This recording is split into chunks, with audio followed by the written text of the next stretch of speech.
Hello, everyone. I see Anthony, Future Phase, and Kroiners. Of course, no heads up.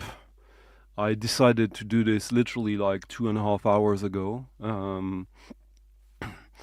I woke up this morning thinking about it, thinking about this weird thing, and that is CD in my life. Hello, I am one of us. Today, I'm not one of us. I'm not one of the CD community, except I kind of am without even. I think I bought my first CD in 1990, maybe 1991. I'm not sure. And back then, I was buying vinyl records and CD indistinctively. I was just when both options were available, I was just buying the one that was the cheapest option of the two. Hello, Mauricio. And I like the vinyl format better, but I was a kid, so money talked. This was really the only consideration. I didn't buy cassettes, but I used cassettes a lot. Like I was taping radio shows and stuff like that. And also, I used to go on summer holidays with my parents for 2.5 months every summer. I couldn't bring vinyl records, so sometimes when I had the vinyl record, if I found on secondhand or cheap the CD, or if it was something I really loved, I would buy the CD after I bought the vinyl, even as a teen. That happened a few times, but it wasn't really that common. Hello, Nadine. Hello, Millennium Mambo. So, the first turning point, I had 3 turning points about CDs. And first off, let me tease you. This is one of the 20 plus boxes I have stored somewhere that I haven't really opened ever since I moved to Sweden. And we're gonna open one like that, this one, and then check what's inside after my little introduction. Good afternoon, Subterian Sonic. So yeah, the first turning point was another tease. Like I'll send the link out for you to join me if you want. After I start getting into it a little bit. If you want to join and share your thoughts and or react live with me to the stuff I pulled from the box. But yeah, so the first turning point was 1998. I had for a year or so, maybe a couple of years, white label promo of a single of a drum and bass artist called Clute, featuring a remix by Ottaker.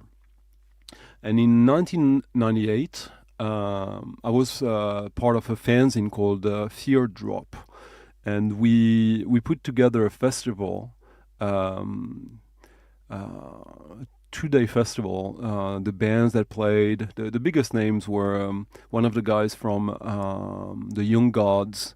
There was a lot of experimental stuff, and Ottaker. Ottaker played probably one of their last hardware live shows. It was amazing. I wish this had been recorded properly, but yeah. But I got to hang out with them. It was my second time hanging out with them. First time was a few years before that, when I was working at the French rock radio station WeFM in Paris, and on a show called Ketchup and Marmalade, which was mostly about independent music. And one time I managed to convince the host that we would do an interview with them, as they were in promotional tour. They came, were very nice before the interview. They were shitheads during the interview and very nice after the interview. So not the best experience. But then I got to meet them backstage for that show a couple of years later. It was the two of them plus Mara Calix, who back then was in a romantic relationship with one of the two. And I think I had like basically a private Q&R with them for 2 hours. Yeah. And I mentioned that 12-inch by Klute with this remix they did. And I was asking them basically, what speed should I play that at? Because like I heard on the like it was compiled on a CD, and the way I played it, I played it at 33 RPM, and obviously on the CD it was 45, but in my head it made more sense at 33. And they told me they actually produced the track at 33. And that for them, doing records like that, remixes, it was a good way to have one of their tracks, a new track, out on vinyl quickly for when they're DJing.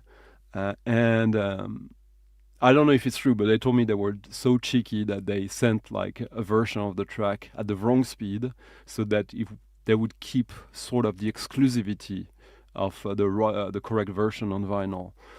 I decided to believe that, but it gave me also an excuse to be like, I'm gonna be vinyl only when there's an option now.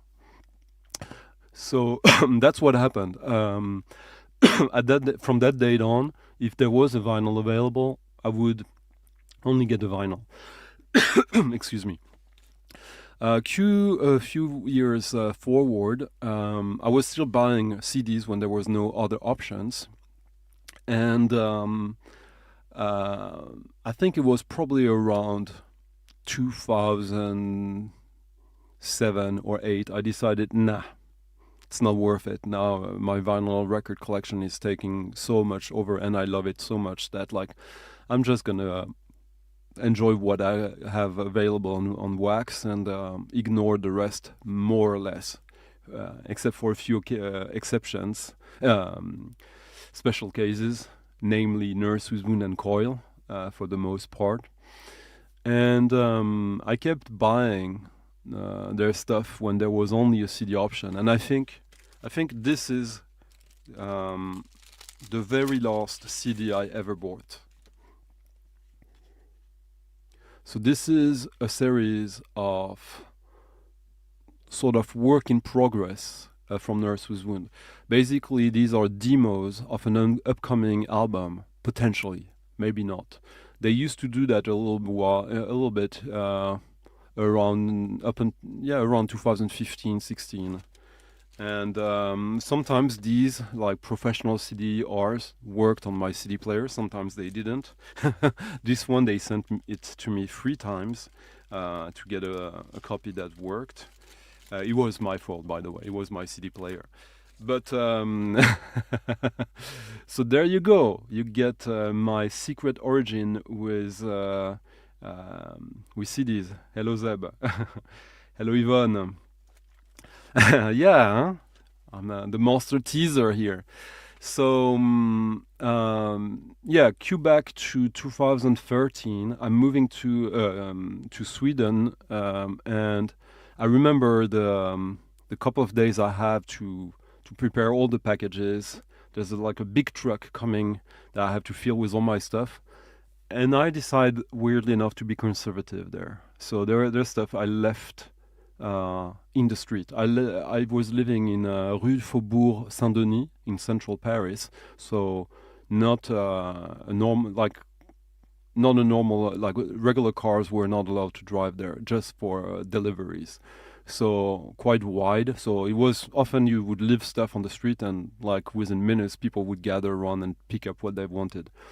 And I did leave a bunch of stuff, including stuff I regret massively, like a wooden box set for Coil. I kept the record and the bottle that was inside of it, but the wooden box, I thought, like, this is too much.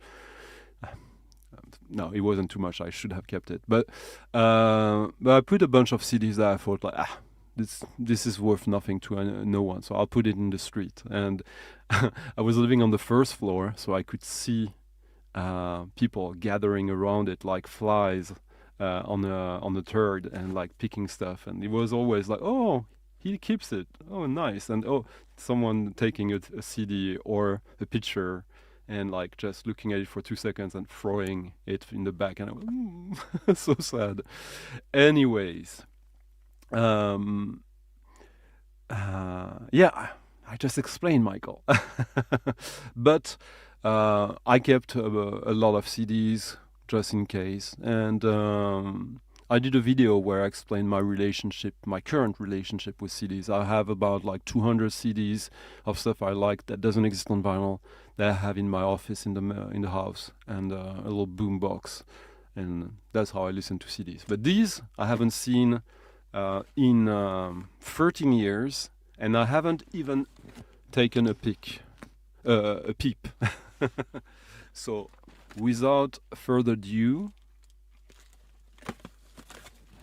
I'm just gonna pick them blindly without even. Okay. Octagon Man. I remember that. The exciting world of the Octagon Man. Octagon Man is Depth Charge.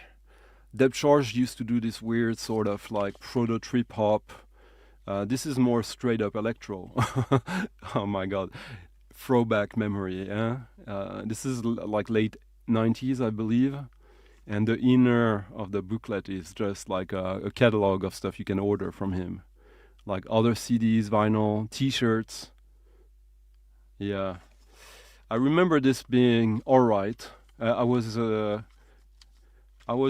slightly underwhelmed by it when it. I probably bought this without listening, as you did back then. Depth Charge under his Octagon Man alias from the UK. Hello, Dove, Oren. Good to see you, Sean. I'll put the link shortly, just so we can have some fun together. Yeah, I know. So another one. So this, is it the doldrums? See the wear on the plastic? Yeah, the doldrums on Cranky. Doldrums, acupuncture. This maybe exists on vinyl, I'm not sure. Doldrums, if I remember correctly, I think they were an American band, sort of psychedelic, post-rock, like a little bit on the stoner side of things. Pretty cool artwork. Let's see. Oh well. Not much, just some writing here. Oh, it's just the track listing and the address. Yeah, recorded 94, 96. And I think this was released in 97. Not sure. But that was, I think I have a couple of records of theirs on vinyl as well. Not totally sure about this. Wow, nothing on the back cover, nothing on the front cover. Just here a little bit. It's a good band. Yeah, if I remember correctly. Yeah. So next one. Oh, this is collector. I don't think this was really distributed commercially. I'm not sure. I know it's a real CD. So this is weird. So this is a compilation from the Secret Operations label. Secret Operations is the label of my neighbor, Seba, the drum and bass producer. Interesting here. Seba, Secret Operation, and the address is Svek, the label, the Swedish house label, because he used to release stuff on Svek back then under the name Sunday Brunch. This is from '99. And yeah, it's a bunch of tracks by other people than himself. Yeah, it's his friends and collaborators. It's ever since this, I think almost like 95% of all the releases on Secret Operation have been records by himself. I have a bunch of acetates of some of these tracks on vinyl, but they were never released officially on vinyl. Hello, Pala. How you doing? Okay. Huh. This I don't even remember. Oh yeah, now I'm back. I see. 5 UUs. Crisis in Clay. Is it on cuneiform? Yeah. I played some cuneiform on Friday. So this is Bob Drake. Uh, oh, okay. Now I see. I put the booklet wrong. Here it is. This is like a rock in opposition, a modern rock in opposition release. Yeah, Bob Drake with David Kerman. So Bob Drake on guitars, bass, vocals, violin, etc. David Kerman on drums, guitars, keyboards, etc. And Sanjay Kumar on keyboards and talking on one track. With Thomas Dimuzio on electronic computer generated sounds on a bunch of tracks. This is interesting. Thomas Dimuzio, I don't think I noticed that when I bought this back then, because Thomas Dimuzio, he's sort of a noise artist. Who did some really dark experimental stuff. So shows that like, so I guess the seeds of this you can find in Soft Machine and Henry Cow, but this is American, and I remember being more intrigued by it when I bought it. I saw, I don't remember how I bought a record from Thinking Plague, but that's my favorite band of that kind of music. And I saw them live in Arles, in the south of France, and I had a little face when I was buying these records. And this one, I think I was more intrigued by it than in love with it, but it's good. Hello, Danielle. Yeah, indeed. Oh, here's a fun one. Sonic Youth. Goo demos. This was only made available, if I remember correctly, in a fanzine called Sonic Death that was put together and out by Sonic Youth themselves. Well, under the umbrella of DGC, David Geffen. The back cover says, oh, Cher's first boyfriend after Sonny. What is this? And you have, oh yeah, because it's David Geffen. Oh yeah, now okay, makes sense. Just a bunch of punks here. Yeah, Sonic Youth label, 1301. So I remember liking this more than Goo, the album, actually. But I remember very little about it. It's Sonic Youth is not Goo is not near by any of my favorite Sonic Youth records. It's a good one, but yeah. Okay, this I have no idea what it is. So yeah, when I put these boxes together, there was literally no order. I just like I was in a hurry, so it was chaotic, totally chaotic. Yeah. Well, yeah. Yeah. Yeah, I bet some of this stuff might be worth a penny nowadays. So now it's overhead, dark light, daybreak. If someone thinks it's fun to, while I show these, to monitor Discogs live and tell us what it is and if it's worth anything, the records I'm showing, that could be fun as well. Sean, if you're not working today and you want to get back to your old habits, that could be a fun little angle. This is from 2006, Saddle Creek. It's a promo. Okay, I see. Even behind, there's like the press, radio promotion addresses, phone numbers. Dark Light Daybreak finds Andy Lee Master's seasoned production skills, synthesizing, songwriting, blah, blah, blah, blah, blah. I think I probably never listened to this. I probably kept it just to find a minute to listen to it, but like this picture doesn't sell me the sweetest dreams. Yeah, they are. And maybe you can come up live as well, Sean, to do it. I'll put the link, and if you want, we can do it live like that. No one joins yet. We'll do it. Goo is your favorite Sonic Youth album. Okay.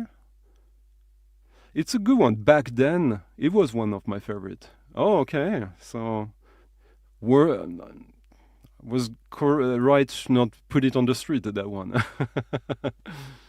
Okay, next one. Oh, this one is interesting. Huh, I suspect. No, yeah. Hrvatsky, Keith Fullerton Whitman, the guy behind the Krillpone label. This was released on his own label, Rekonkreuzungsklangswerke the only label that has a complicated name that I did some work to remember it by heart. Rekonkreuzungsklangswerkeskomplex Zeuge. Oh no, it's Zeuge. I always say complex, but it's Zeuge. So, fail here. So this was distributed by Force Exposure, manufactured by Force Exposure. And there's the address there. I remember liking this quite a lot. Oiseau 96, 98. So it's a sort of a compilation of tracks. As I sit in the Recon complex today, oh, here's the complex, listening to the final master of this CD, I'm a bit bewildered at how far Vought and I have come since our music school. I don't know who Vought is. It's a Swedish word. We were really into free improv and prog, and how for some reason I've become this loose cannon Hyde to Vaught's contemplative Jekyll. Maybe it's his brother, Blitter. Whatever, I was the one who actually cornered him into giving these tracks the full release treatment. Ah, no, okay. Ah, it's Peter Christopherson writing this. It's not aka DJ Hekla, not the one from Coil. Yeah, this I should give it a listen to again. Hey Toretrine. Yeah, I didn't expect that as well. I woke up and had this idea and thought, like, let's do it today. Okay. Here, if Sean wants to join up here. Otherwise, if someone wants to tell me if that record is worth something according to Discogs, I don't think so, but who knows? Oh, here's a fun one. This one I have on vinyl as well. This is Kim Hortoy's first solo album, I think. Came out on early 2000s on Norwegian small town super sound. So this guy, before being a musician, we knew him as the designer of Wire magazine in the late 90s. You will, if you read the magazine back then, you will recognize this sort of artwork. Plain colors, sort of weird, but conceptual, like nothing, not too complicated. And I love this record. This is sort of electronica on the indie side of things. There's some really surprising rhythm structures on this. There's like a drum and bass track, or a proto drum and bass track made from tap dancing samples, I assume.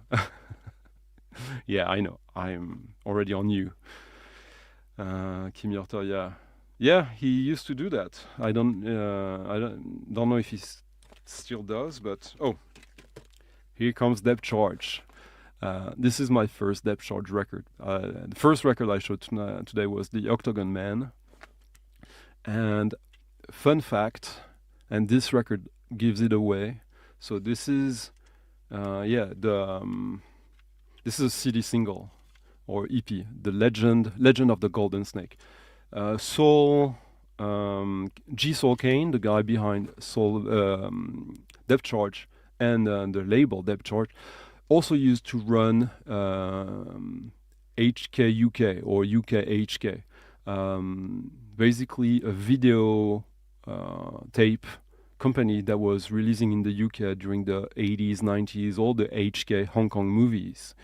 and he was fascinated by them. He used samples from these movies all the time, and this one I have on vinyl as well. I think he passed away, I think, last year or so, and I mentioned it and played some of his music.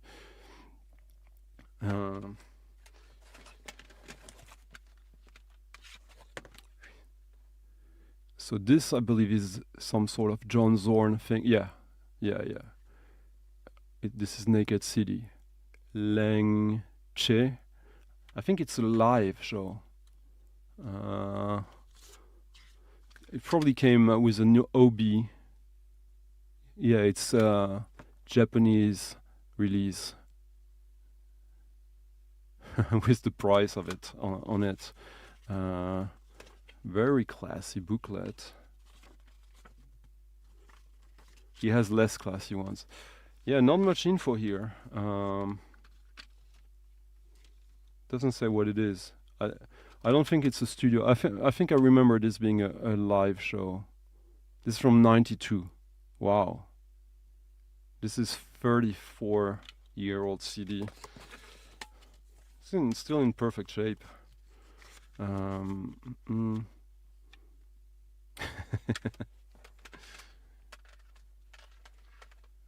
Yeah. Oh, okay. I thought that one would go for pennies. But Sean, if you want to do this live on the screen, that would be fun as well. But if you can't, no problem. Okay. Oh, there we go. So there was sort of a theme in that one. Henry Cow. Yeah, I mentioned Henry Cow with 5 UUs. In Praise of Learning, original mix. I have the LP of this. So Anthony Moore, Dagmar Krause, Tim Hodgkinson, John Greaves, Peter Blegvad, Lindsay Cooper, Chris Cutler, and Fred Friss. Yeah, I probably haven't listened to this a lot since I have the LP, but here it says original mix. So maybe I'll give it a listen to compare. Be a sort of what is called the audiophile community. Oh yes, so this is my first exposure to Simon Fisher Turner, if I remember correctly, or my second one. No, this is not my first one actually. I hope the first one is in there. This was released on Lowlands, I believe, a Belgium label, Riviera Faithful. Yeah. Don't remember much about it except that it was good. And from 2000. Yeah, good stuff. No, this was never released on vinyl. Oh my god, this is gonna be so chaotic. I better already plan where I put the records. Otherwise. So what do you guys think of that concept, by the way? Of me discovering my old CDs. I thought it would be fun, but maybe it's only in my head, huh? Haha, okay. Yeah. Okay, next one. Oh well. Here's something I have here at hand on vinyl. This is Disjecta, Mark Clifford from Seafield. When his first album, or is it? No, it's the EP, I think, on Warp 1995, with amazing artwork by Designers Republic, one of their best concept, with all these metallic inks that, depending on the angle you look at it, will reveal text in a different way. Yeah, that was, I mean, when this was released, I wanted to like it a lot, and I did like it, but not as much as I hoped. It's a bit esoteric. I think I love it much more now. It's a bit conceptual, but like the sound concept, I would say, for that project is still very influential to me in my music. Oh, more 90s rock weirdness. This is for Paul. Transient Waves. I think it was a year ago I started to play these old Transient Waves vinyl records I have. This one was, I think, only released on CD. It was released on She Records in the UK. Um, yeah, when was this from? Doesn't say. Here, perfect, like indie picture. But the music is more like crowd-ish, minimal, motoric, pulsating. It's basically a very minimal version of Stereolab, you could say. But the band is from Michigan, Dearborn, and this is from '97, so almost 30 years old. Oh, yeah, this one I remember the band, I know how they sound, but I don't remember this one at all. Okay, here's a classic. The amazing new electronic pop sound of Jean-Jacques Perret. Jean-Jacques Perret is the guy who did Popcorn, you know, the 7-inch that everyone had at one point. French guy. He did the soundtrack of the Disney World parks, so he got rich because of that. This was first released in 1968. And this is a French issue of this, I'm not sure. I got to meet him a couple of times, and I even got to play on bass on one track on a record he did with Luke Vibert. I don't know if they used what I did in the end, but I was in the session in the studio, so that was fun. Yeah, this classic cosmic moog pop, just fun stuff. Okay, this is something I got as a promo. Vince Clarke, Martin Ware, Spectrum Pursuit vehicle. I think it was good. I don't remember exactly. I think this is sort of ambient. This was released on Mute in 2001. I remember this. So here's the thing. Back then, okay, let me check your comments a little bit. Hello, Bobby. Yes. Mm.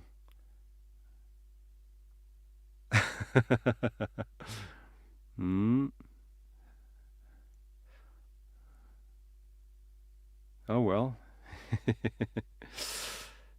Oh, 35, huh?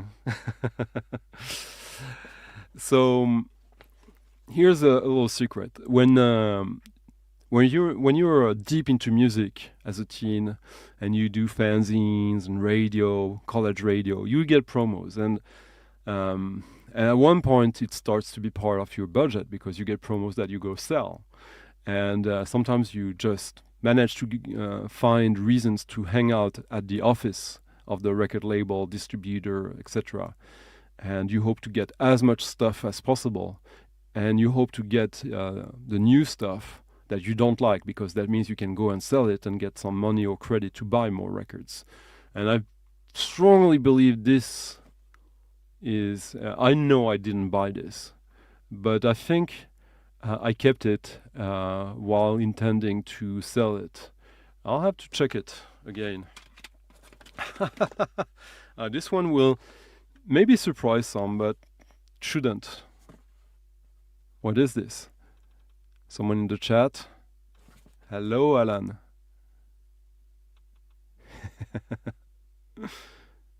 Yeah. Yeah, this is Television, their comeback album from '92. An album that I think is as good as the first one. It's different, but yeah. 92, the comeback album, yeah. Tom Verlaine, Richard Lloyd, Fred Smith, and Billy Ficca. Produced by themselves in New York. They name guitar solos, which tracks, who's playing the guitar solo on which track. That's some rock star shit. Oh my god, who does that in the indie world? Yeah. Not surprised that Alan and Bobby noticed what that was. Okay, next one. And I'm pulling these without looking. Oh, okay. Oh, wow. What the hell is this? Sean, can you check it out? So this is obviously William Burroughs or William Burroughs related. Catalog number is Crash 01, Electronic Revolution from 1998. I don't remember that at all. This is a French CD though. I see, because you have the SACEM logo, so it's this was pressed in France. Yeah, Kaylee, that sounds like that exactly. Yeah, this one I'm actually very intrigued. This is the first one of the bunch that I have. I don't know what it is, and I'm really curious about it. Not that I expect wonders, but William Burroughs album from '98 called Electronic Revolution. What the hell? Hello, Dom. It's been a while. Yeah, no, we didn't do that much. Is it? Okay, someone tell me. And until then, I just go to the next one. Wow. This one I remember buying, but I remember very little about it. Tom Sherman, Personal Human, kind of tacky cover. So this is... Oh, okay. This is probably avant-garde electronic music from Canada. Tom Sherman with Bernard Leubner and Jean Pichet. Jean Pichet, I have vinyl albums of his from the 70s, 80s of avant-garde electronic music. So Tom Sherman, oh, it's sort of like a curriculum vitae. There's literally the biography of him in the back. Tom Sherman, Canada, USA, is a media artist and theoretician. In this compelling blend of voice and music, Sherman releases new species of media art and theory in wide-open collaborations with two very different composers. So Bernard Leubner from Australia, I don't know, and Jean Pichet from Canada. So, yeah, this was released in '97, and no memory of what this might be. I remember that it's something that I didn't go deep enough into, I think. So I'll put it in the pile of...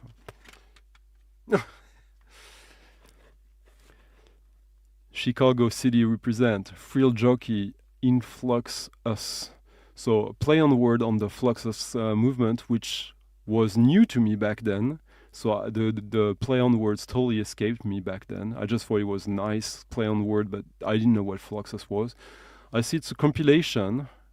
Might be original tracks. Not sure. Probably because that's how I decided what I was buying. Oh, lovely CD art. And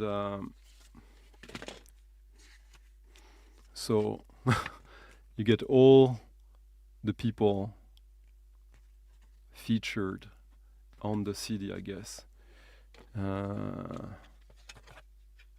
you get a track by A Minor Forest, a band I vaguely remember. I never had records of theirs, but I think I like them. 11th Dream Day, which was like more the more pop stuff of Frill Jockey, if I remember correctly. Also a band I never had anything of. Then two tracks from Freak Water. Freak Water is written by Townes Van Zandt. Sue Garner, don't remember her. The Lonesome Organist, I remember it, but I don't remember the music. I see it's a project of Andy Bryant, who was doing production for Tortoise, if I remember correctly, or around this. The Nerves, I vaguely remember the Nerves, but barely. And then two tracks by the Sea and Cake. The first one remixed by Jim O'Rourke, and then a track by Sam Prekop, Sea and Cake. And then a Tortoise track. Jetty. And then 2 tracks by Trans Am. Trans Am was sort of a post-rock band, also kind of motoric with synth. They tried to become successful at one point, and they just became cheesy, if I remember correctly. Oh, I knew there was a chance something there would be interesting. Hello, Randy. It's not a CD takeover. It's me opening old boxes of CDs I haven't checked in 13 years, and some I haven't played in longer. But yeah, that William Burroughs then.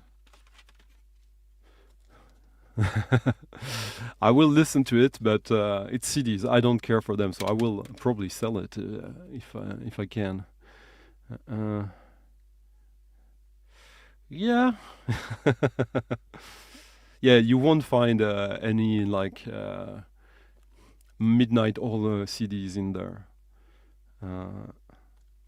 Okay, next one. Okay, this is a compilation, a UK compilation, double CD.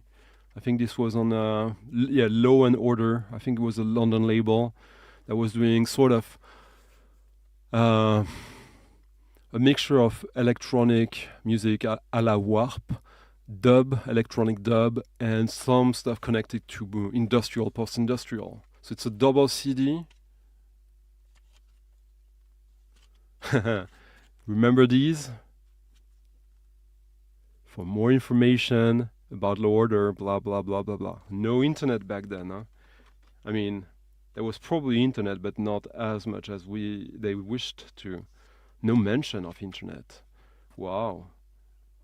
So here you got tracks by Fructose. I remember them. Force of Angels as well. Summit, I had a CD album that had one really good track. Kumo, I don't remember. Non-Place Urban Field, which is what's his name? Bernd Friedman was good. Friends, Lovers, and Family, barely remember them. PCM was drum and bass guy from Birmingham who did a remix for Scorn.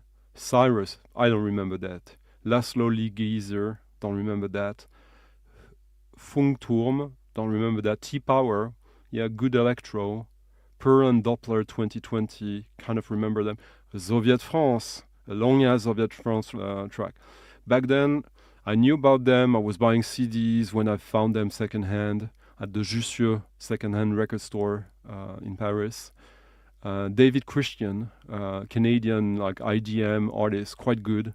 Was probably one of the reasons I bought this. A Luke Viber track, Freeform, who released on Warp, Scam, and was part of Designers Republic, the designer company. Gay Biker, Jimster, Wheel, don't know these. Muslim Goes, Dan Gulberry, don't remember that. Bedouin Ascent, love Bedouin Ascent, more now than back then. Macchio, I believe it was a drum and bass guy, I'm not sure. V-Neck versus Witchman, loved Witchman back then. Ajax Disco Spanner, don't know that.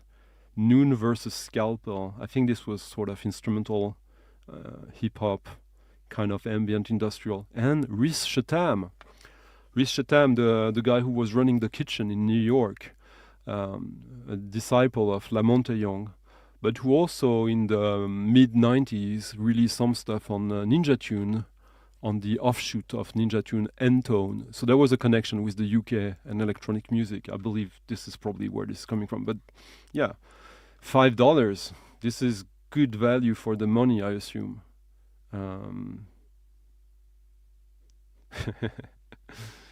Look at the concept, Nate. Yeah, it did. Have a good one, Millennium Mambo. Yeah. Well, yeah, I fully expected this to be worth next to nothing. But yeah, that's a good one. Ooh. Biosphere Insomnia, one of the few records released by Biosphere, not released on RNS or Touch or the usual labels, because this is a soundtrack to a movie, as you can see. So yeah, horrible. You remember this often in the 90s, labels dedicated to original soundtracks had like the worst design, the most lazy stuff. Uh, I remember seeing the movie at the theater when it was released in France, and the movie was alright. It wasn't great. There's a remake by the guy who did the Odyssey, I think, by Christopher Nolan. I think this is the second movie by Christopher Nolan. Is a remake of that, and I know it's not widely regarded. I think the few things he add, the Hollywoodization of the movie, makes it better. And spoiler alert for Biosphere fans, this is a meh album. This is not a great album. This is alright, but nothing special. If this is worth money, which I would bet my ass on, it isn't. I would sell it in a second. Oh, here's my very first exposition to, not directly, but to Simon Fisher Turner. Yeah, I remember I got this when it was released as a promo because I was working for the radio station WeFM in '97, and some of you who follow me on Instagram will see another link: Kendall Turner Overdrive. Yeah. This is Simon Fisher Turner with Paul Kendall. This was a series of albums on Mute Records called Parallel Series. It caught my attention because one of these was a project by Robert Hampson from Loop and Maine. And back then I had no idea who Kendall and Turner were, but I was intrigued. And this is a very aesthetic album, I would say. It's not something, it's not very catchy. But Paul Kendall was a technical engineer of a lot of projects on Mute that you love. And I think they had high hopes for that series, and I think they only released 3 or 4 records eventually, and only on CD. So this is a keeper. I will listen to this again. This I don't remember at all what it is. I have no idea. Oh, I see what it is. So Revenant Topolo. I see participation of Yannick Doby. I know Yannick Doby. He's a French guy. He's a percussionist. He uses water and all sorts of weird stuff. The other guys, I have no idea who they are, or I don't remember. So this was probably given to me as a promo for the radio station or something like that. There's no date, but here they are. I remember seeing Yannick Doby live. It was really good in an apartment.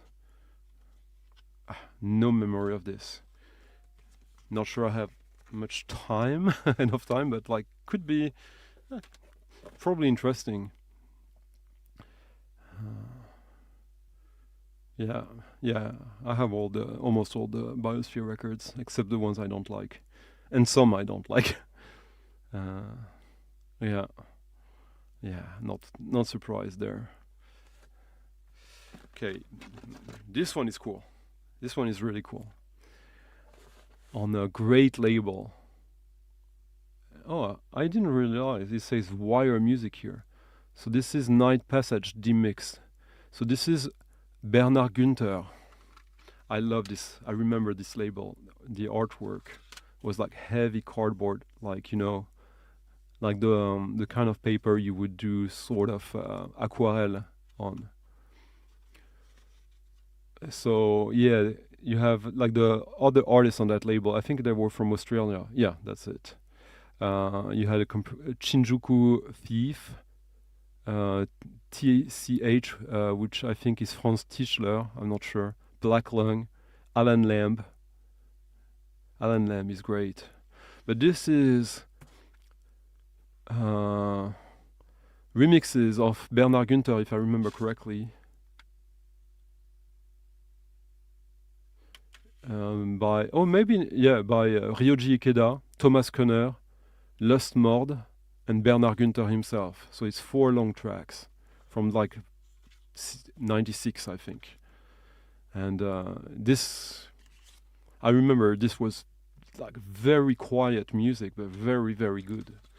This this is a pleasure to listen to. Hello, Michael. Oh, yeah, incredible stuff. Yeah, it's pretty cool. Oh, here's a good example of a promo, a CD that was pressed as a promo, as you can see here, for promotional use only, not for sale. So Kieran Hebden and Steve Red did 2 albums together, and then they did more, and this is one of the others.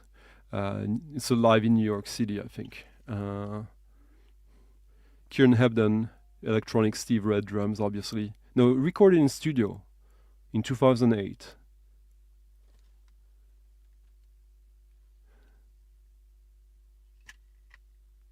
Yeah, I think this was good. I'm pretty sure. Yeah, this was released on Domino, so this was released on vinyl. Uh, but yeah, I didn't buy it on vinyl. But this was a keeper. I think. Oh, is it? Yeah, there you go. Okay. If anyone wants to join now to just like react live with me, let me know. You just follow the link up there. I can put it again. Unless you're there to talk about yourself. We're talking about the records. Nuggets, Luke Viber's selection. 28 rare and unreleased tracks. This I got as a promo because I'm friends with John Ty, the boss of that label, Low Recordings. So I think the story of this starts with Black Devil Disco Club. Black Devil Disco Club, French weirdo who did a bunch of library soundtrack records.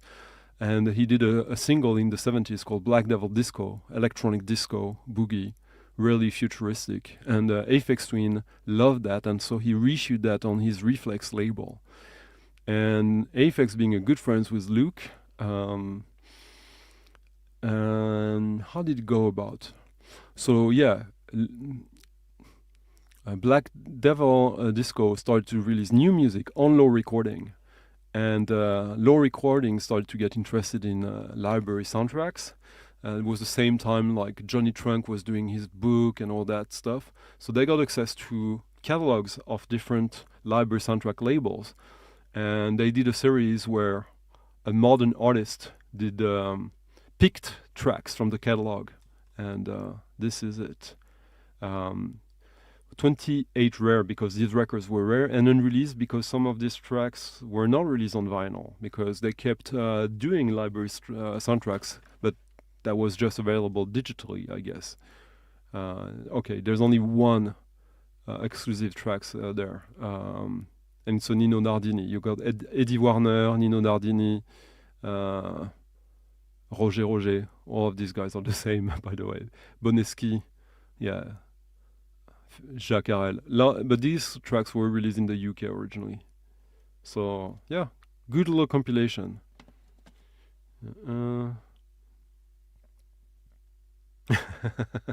I never do, but like, I thought it would be fun.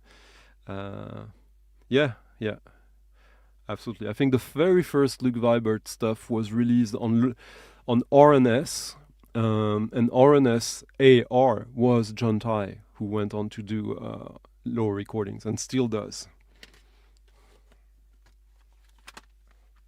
Oh, a CDR, Glenn Velez, internal combustion, SCHO33, which means schematic, because schematic and the guys from Phoenicia, they loved that album, and they commissioned a bunch of people to do remixes of the Glenn Velez original album, Internal Combustion, if I remember correctly. And that's how he was put on my radar by them, because they're friends. I think the record, basically they had sort of a crisis of an existential crisis within the band, which was also the label. And there was only a promo CD made of the remixes. It's amazing. It's a fantastic album, but it was never released officially. Later on, I think they dumped it on digital. I think it was probably on the on bleep.com. It's maybe on the Bandcamp of Schematic. Well worth having. And yeah, I see here. This is Rom from Phoenicia's writing here. This is so weird. Oh well, there's a code bar to my.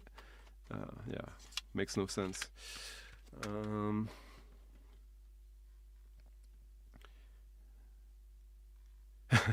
Well, you'll find Velez with a Z, but yeah. Bits and Pieces. Double CD on Caprice. Dom and others will know Caprice as the Swedish label, the Swedish folkways, basically. Released folk music, field recordings, avant-garde, experimental, classical, jazz, etc. And this is obviously from the 94. It's a triple CD of electronic music. Lars Gunnar Bodin, Åke Parmerud, Ragnar Gripe, Rolf Enström, Akos Rosman, and a bunch of lesser known ones. Always hated these big packages that were always breaking down. Yeah. Oh yeah, okay, so this is a compilation, 30 years of EMS, electronic music, electron music studio, the first electronic music studio of Stockholm, with one of the 4 existing full Buchla systems in the world. I remember, I think I was given this. Or maybe I bought it secondhand. I remember this as being alright. I think this was released on John Zorn's label, Larval. Yeah, it's on Avant, so Tzadik, Japan.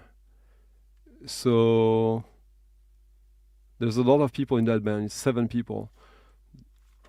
The funny part here is that, yeah, I was young.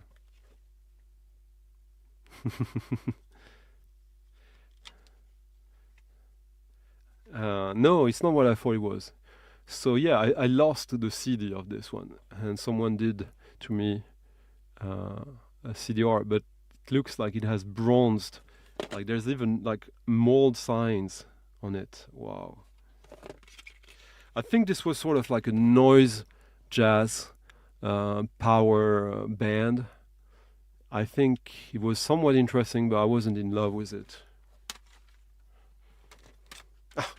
Classic. This I have on vinyl as well. Flying Saucer Attack, Nuff Said, released on Domino in Europe, on the VHF, I think, in the US. No, well, it's an English band anyway, so it makes sense. There's a track on this called Popol Vuh 3. Yeah, everything by Flying Saucer Attack in the 90s is worth having, I think. Sort of, for those who have never heard Flying Saucer Attack, it's like, what if David Lynch did contemplative post-rock in the tradition of early La Bradford, but more noisy, more lo-fi. Really cool record. This record has experienced a lot of love. Oh, Larval is worth some, could be worth something, okay. Yeah. Oh, well. I think this was my second Einstraßen and Neubauten record. I obviously have this on the vinyl, but the cover is different. The cover is more like that. This collapse. No, it's what am I saying? It's 5 auf der nach oben offenen Richterskala. Yeah, we call it 5 auf der nach. Yeah, this is actually a German pressing. So this is the original CD of this, I believe. Not the mute version, the international. Well, Einstoßen about enough said. Huh? Okay, this is interesting because there's a record I've hyped. I contributed the hyping of Bye Bye Zeb. No, Zigzag was the earlier stuff, I think, Alan. Later on, there were elsewhere, I think.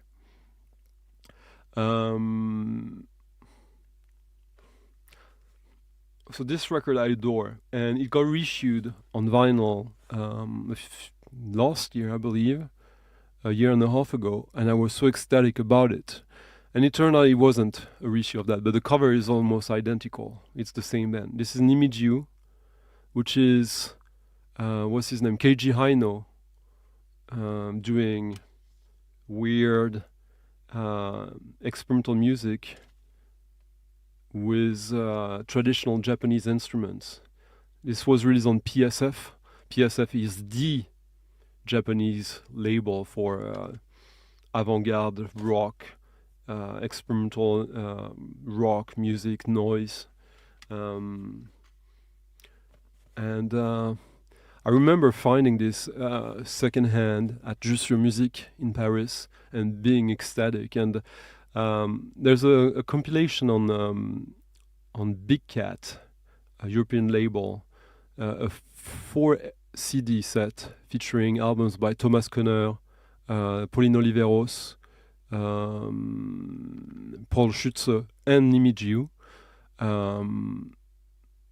called Driftworks. And that's how I discovered Nimiju, and I loved the CD. That was my favorite one of the 4 CDs. So, and there's a vinyl version of tracks from the same area with a variation of that cover that were sourced from other from compilation CDs in Japan. Not that this remains unreleased, unfortunately. And this one, I'm actually curious if it's worth anything, Sean. The spelling of it to help you, well.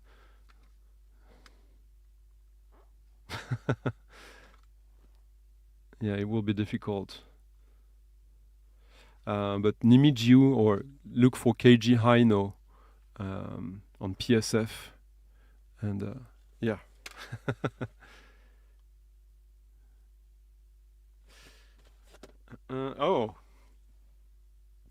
UI, Sacha Frère Jones, on Southern Records, which I think is from Chicago. Yeah, Chicago. This was a post-rock band, or part of that, but it was much more than that. Sacha Frère Jones was a writer for Wire magazine. Pretty good writer. Better than his music, but his music was good. He was just a very good writer, if I remember correctly. And that's just my opinion, by the way. Oh, this fucking stupid. Yeah. Ah, okay. I got like a promo thing. Yeah. Oh, where? That's weird. But I remember this one was okay. Like some UI records were brilliant, some were meh, and I think this one was in between.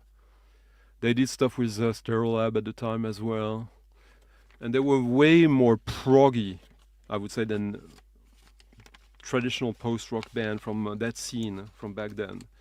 And when I say proggy, I'm sure I'm doing them a disservice, but. If you listen to it, you'll figure it out. Yeah, probably wrote for other publications, but these were not. I didn't have access to these here in Europe. Maids of Gravity. Would the band have been more successful if they were called Gravity Maids? I think this is the first album. I think they have like 2 or 3 on Vernon Yard Recordings. 95. This is our friend from medicine, um, who had so many names in with electronic music. Brad Lehner, right? Yeah.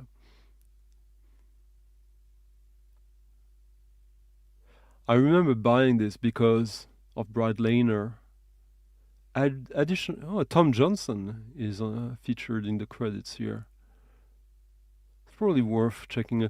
I mean, I remember. So, medicine was this American answer to My Bloody Valentine in a way. Um, we talked. Like I did a whole interview with Brad on this channel 3 years ago or so when they reissued on vinyl or a new version of the third album of Medicine, which featured my favorite tracks of theirs, which was actually one of their earlier tracks. That was, yeah. Anyways, this is what he did when Medicine collapsed. I think there's 2 albums, maybe 3, and I remember being underwhelmed by that. That it was nowhere as cool as Medicine. But maybe I was expecting something and I didn't get it. So would be maybe interesting to revisit. But Sean, please check. I know it's difficult. Check KG Haino, Japanese, or some. Yeah, I'll write it in the chat. KG Haino ni. And the name of the band is something like, but I'm probably butchering it. Anyways, yeah, the first 2 are great. The third one, not so much, for reasons that we tackled during that interview. But there was greatness in it. Anyways, Reinhold Weber, elektronische Musik. I got the original LP of this. I don't remember which one I got first. Probably the CD then. Not sure.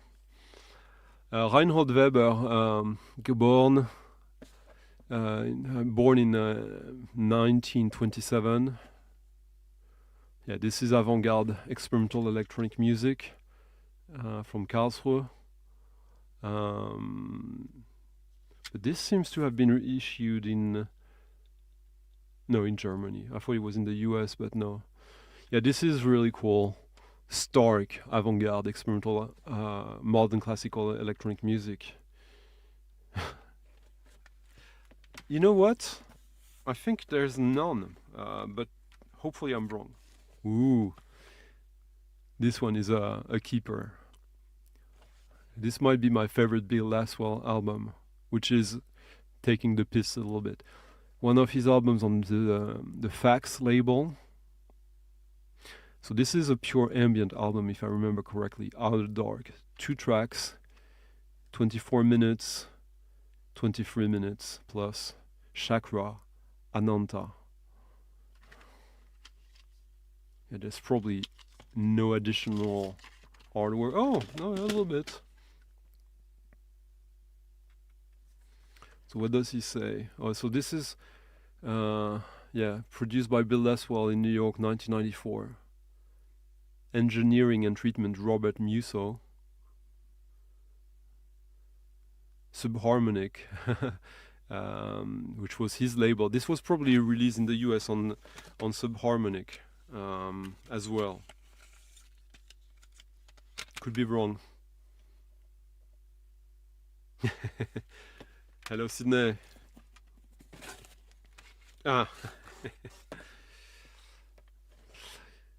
Yeah, I have this on vinyl as well. This is Scorn, Leak for Deliverance, the single EP. Wow, I have a 12-inch version of this. With the artwork is quite different on Earache. This is when Scorn starts to become legendary. Before that, it's still nah. It's already legendary. I did a video of about what I call the golden years of Scorn.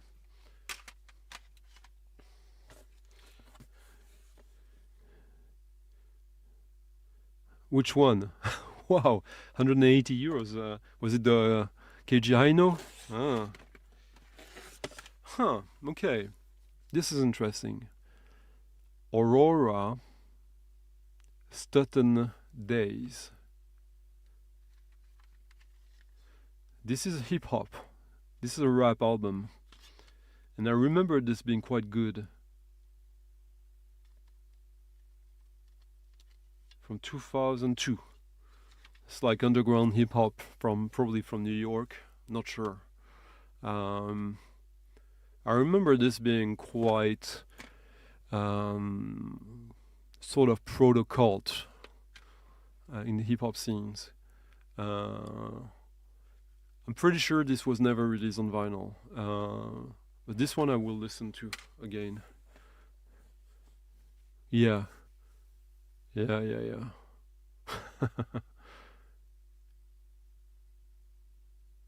Wow, yeah. Yeah, I think this was part of the, not directly the scene of Anti-Pop Consortium, but sort of adjacent to that a little bit. More underground. Ah, finally some jazz. Joël Léandre, double bass with George Lewis on Rogue Art, one of the best CD jazz labels of the 21st century. Transatlantic Vision. So, recorded live June 14th at Vision Festival 13 in New York. Doesn't say the year though, but it was, yeah. So George Lewis on trombone and Joël Léandre on double bass. They always had like pretty cool packaging. This label. They started to release a vinyl for their 10 years or 20 years. I don't remember exactly. Yeah, this is one of the early releases, number 20. They used to send me this. I got as a promo, but if I found it back then, I might have bought some. Like there was a lot of stuff around the whole scene of what's his name, the pianist player who was playing with Hamid Drake, and I forget. I got tons of solo albums of his.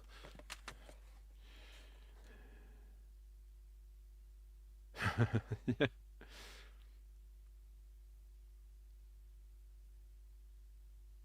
Yeah, it's not under the name KG Hino. If you go on Discogs and on his aliases or bands, there you will find it. Sorry. Oh.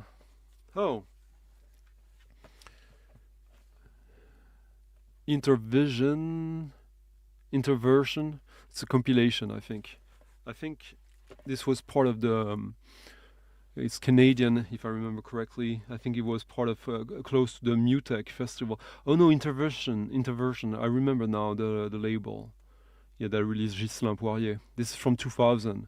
This is electronica with some proto techno, click and cuts, glitch. So you got a Richard Divine track, Jet One, David Christian, Deadbeat, Tim Core, Herman and Klein, Sutek, now more known under the name Rose, Michel Akiyama, Thomas Girkou. So this is sort of nerdy ambient IDM, experimental electronic music. Yeah. Compilation. Probably some good tracks on it. Probably worth nothing. Oh, the sun is really killing me now.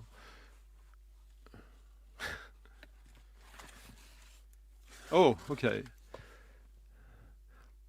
This record, I think I got. Wait. Yeah, this is from '96. Broken Dog. That was sort of it was not a post-rock band, but it was not a punk rock band either. It was kind of in between, if I remember correctly.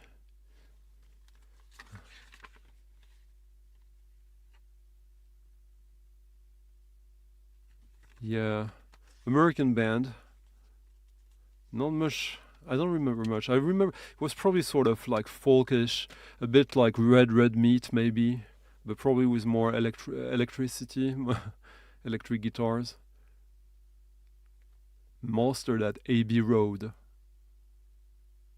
Could I be wrong? I don't think so. I think it was American. It was released on Big Cat in the UK, but I think it's an American band.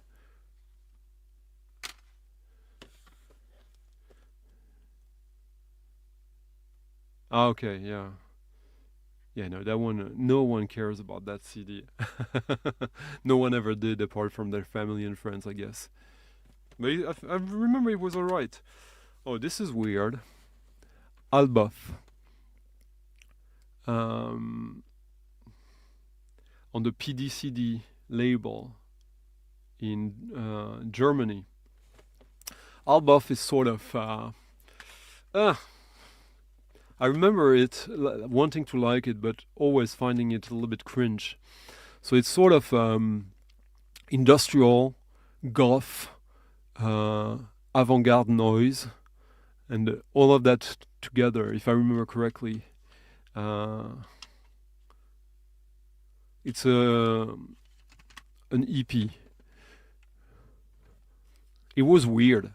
That's it. I think I remember that the main characteristic of this, that it was really weird music, and I think I wanted to like it more than I actually did, and I think it was probably impossible to sell. Like 1994.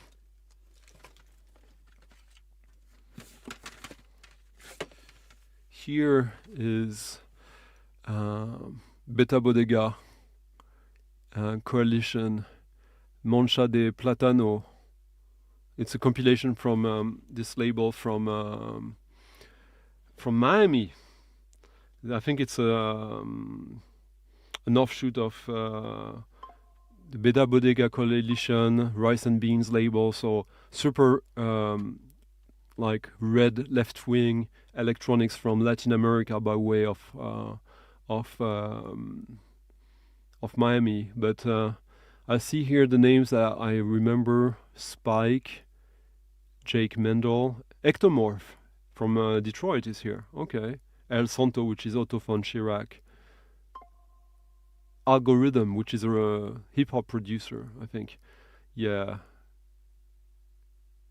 I think they were doing T-shirts and things like that as well.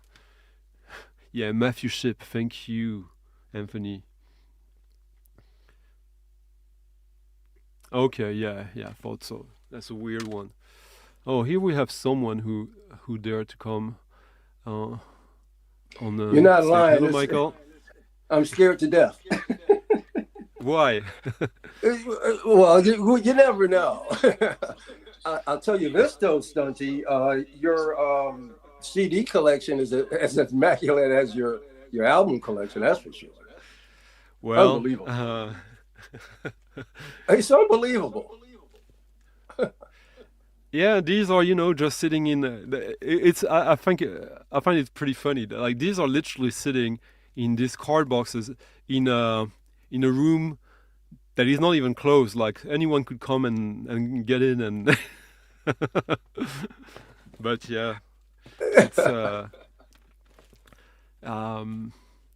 You've mentioned several names of folks that I'm very much in love with, or at least from my days in the 90s and early 2000s. Man, I was swimming through the CDs like it was going out of style. So a lot of what I have is really obscure kind of stuff that I don't know if I'll ever. There's some stuff that I have that you're going to be able to find on vinyl, but there's a lot that I'll never find.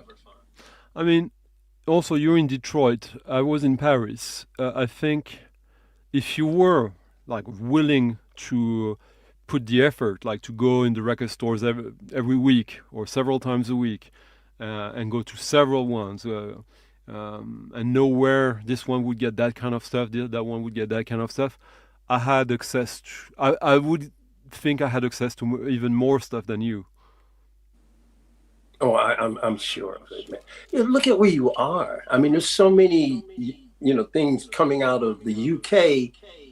Uh, it just never gets here. Hello, Nate. There are artists of those calibers that's still around that is performing that Yeah, have like never comes to the States, man. It drives me crazy. it did, but it would have come to what was that shop in New York that closed down? Uh, something. Shut. Oh, Yeah, you know that big shop that was like massive for independent music of all types well, in the was it a 90s. chain? Because it was Tower Records as well. No, no, it wasn't Tower Records. No, it was like its own thing. I forget the name. Oh, Someone it in was the chat will. independent. Yeah, it was independent. It was like like a sort of an institution Yeah, for a couple of decades, and I think they closed down like 10 years ago or so. Other music. Thank you, Alan. He's talking about downtown music gallery, but also naming other music, and other music would get all this stuff. I would think. Like these weird compilations, UK compilations of electronica, they would probably get like a couple of copies of these anyways, because they were distributors of these, and like the CDs were selling, so they were probably gonna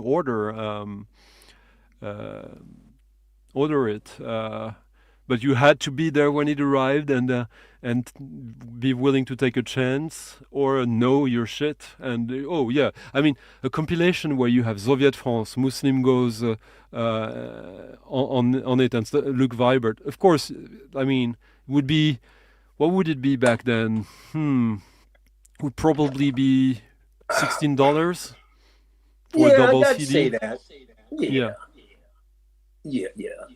Because what people don't realize is that CDs even back then were expensive, but yeah. that was because they were more newer, and they touted how much better they were than albums, and we know they're not, or at least Yeah, depending upon how they're mastered to the CD, but whatever. up It, until it, like it, 95, 96, an LP was like $12 and a CD 16, yeah, 15, 16. people complain, but they've always been expensive. Here's But something. yeah, This is Undark. This is by Russell Mills, who was yeah, the yeah. There's yeah he two. was He the did two artist. albums. Hmm. Yeah. He was the main, I guess you could say, visual guy behind David Sylvian in Japan. Well, he also did some stuff with Wire. His only musical Yeah, credit is actually an album where he plays with some of the Wire guys. He did the artwork for the whole for Nine Inch Nails, for the whole Downward Spiral album and singles. yep. Um, yeah, he's And of course, you would be familiar with the label Emit or EMT. Time. It was a label called Time that was doing electro and Emit with his time backwards. That's Uh, that's what for that's the, what it came out on the Emit, yeah, and it's also part of the ambient instinct.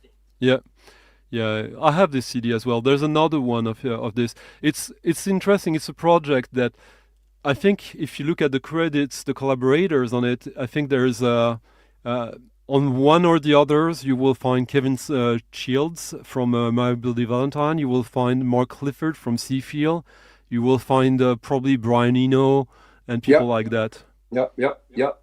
Loaded with it. So when you see all these names, you think like, oh, absolutely, of course I'm getting this. And to be honest, that CD, what do you think about it? Um, it's cool. I mean, there's some pieces I like more than others. It's underwhelming. Yeah, yeah, that's why I said, On paper, it should be like the greatest thing ever, and you it's would kind think of boring. there might. I think there's maybe But you one keep song. it, and I kept it because with the hope of unlocking a secret that we were not ready to embrace. You never know. But there's not many albums like that, but this is like the talent feature there is It's so stellar incredible. that like there's gotta be something on it.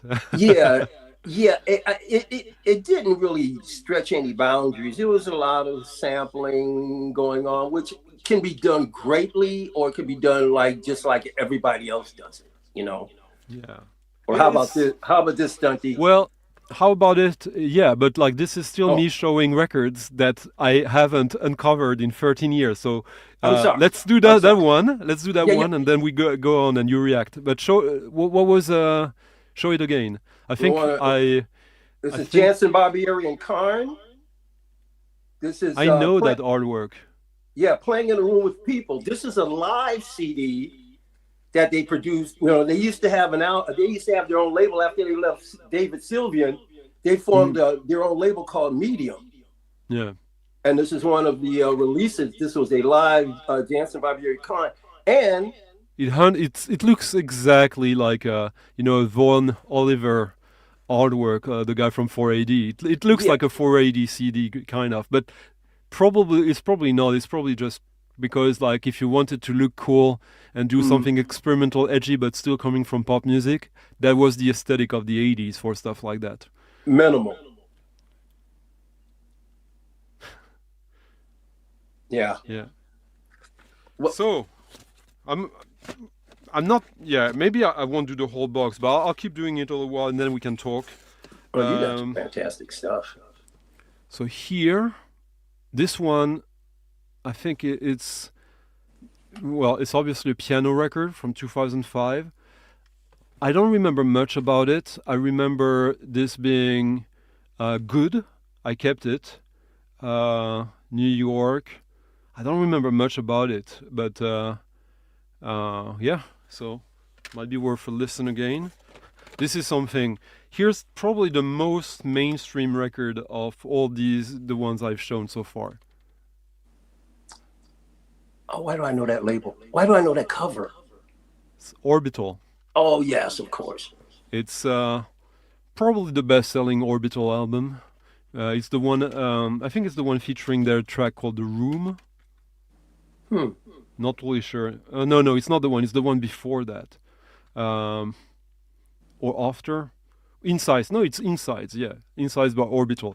So it's like ambient techno, you could say. Quite ambitious. Probably has aged a little bit. Yeah, Kenny Sharp. Or what's the name of the guy who was doing the artwork for experimental audio research? Anyways, yeah. This is a good album, but if there's one Orbital album to have, it's this one, I would say. Oh, really? Oh, yeah. Well, Future Phase agrees here. Okay. Let's see. Oh, the second album by Windsor for the Derby. For those who have watched my old video, my favorite 50 albums of the 90s that came out on vinyl back then, their first album is part of these 50 albums. This is the second one, highly anticipated by me, and a bit of a letdown on the Trend Syndicate label from Texas, Austin, sort of Butthole Surfers related. So this is straight up post rock kind of it's sort of the more song-based version of Stars of the Lid or Lab Redford. It's the singer of that band. He did an album with Michael Gira from the Swans. That has one amazing track. And he was the one singing. He's a good singer, but he's a guitar player. This is okay. I actually would like to own this as a vinyl. I just never bothered. But as someone was mentioning earlier, you see the punch hole in the code there? Oh, yeah. So this means I bought this in Juste Your Music, second-hand record store. Was sold by a journalist who got it as a promo. Oh. 6 Organs of Admittance. Classic sort of post-rock from the 90s that was influenced by La Monte Young and all this kind of stuff. On what label was that on? Was it that's Drex? Young. It's got to be cool. Yeah. Yeah, it's good stuff.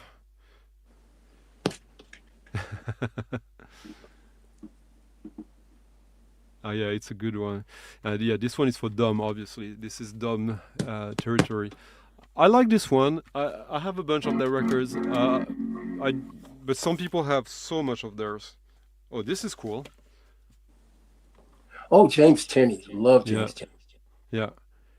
So music for pianos. So 4 pianos. Virgin Flocking, 96 on the Hat label. So Hat Art, the Swiss label, but probably the New York. That's funny. Like, look at this. But Wait. Limited release. limited release. And they state how many they did. That's always cool when they do that. Yeah, but I rarely see that for like avant-garde stuff in the You 90s or jazz. Very rare. Yeah. This is probably cool.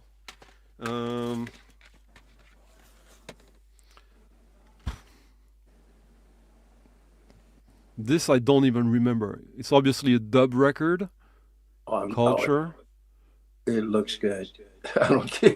You know it's got to be good. I honestly, this is the one that I have the least memory of. It's possible I've never listened to it. It's on Virgin, I see. Okay, well, that's definitely worth it. You should put that in your listen pile. Yeah. For sure. Yeah. Exactly, Bobby.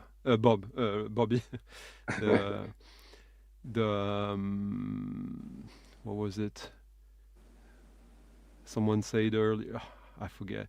Yeah, about the cover, the Kenny Scharf. Yeah. Oh, this is great. Now this is something quite cool. Thrill me. Oh, At first I thought it was Leibach, but who was that? So this is recorded live at St. Mary's Church. So God is in this incarnation. So I think this one was issued. Wait. It looks industrial.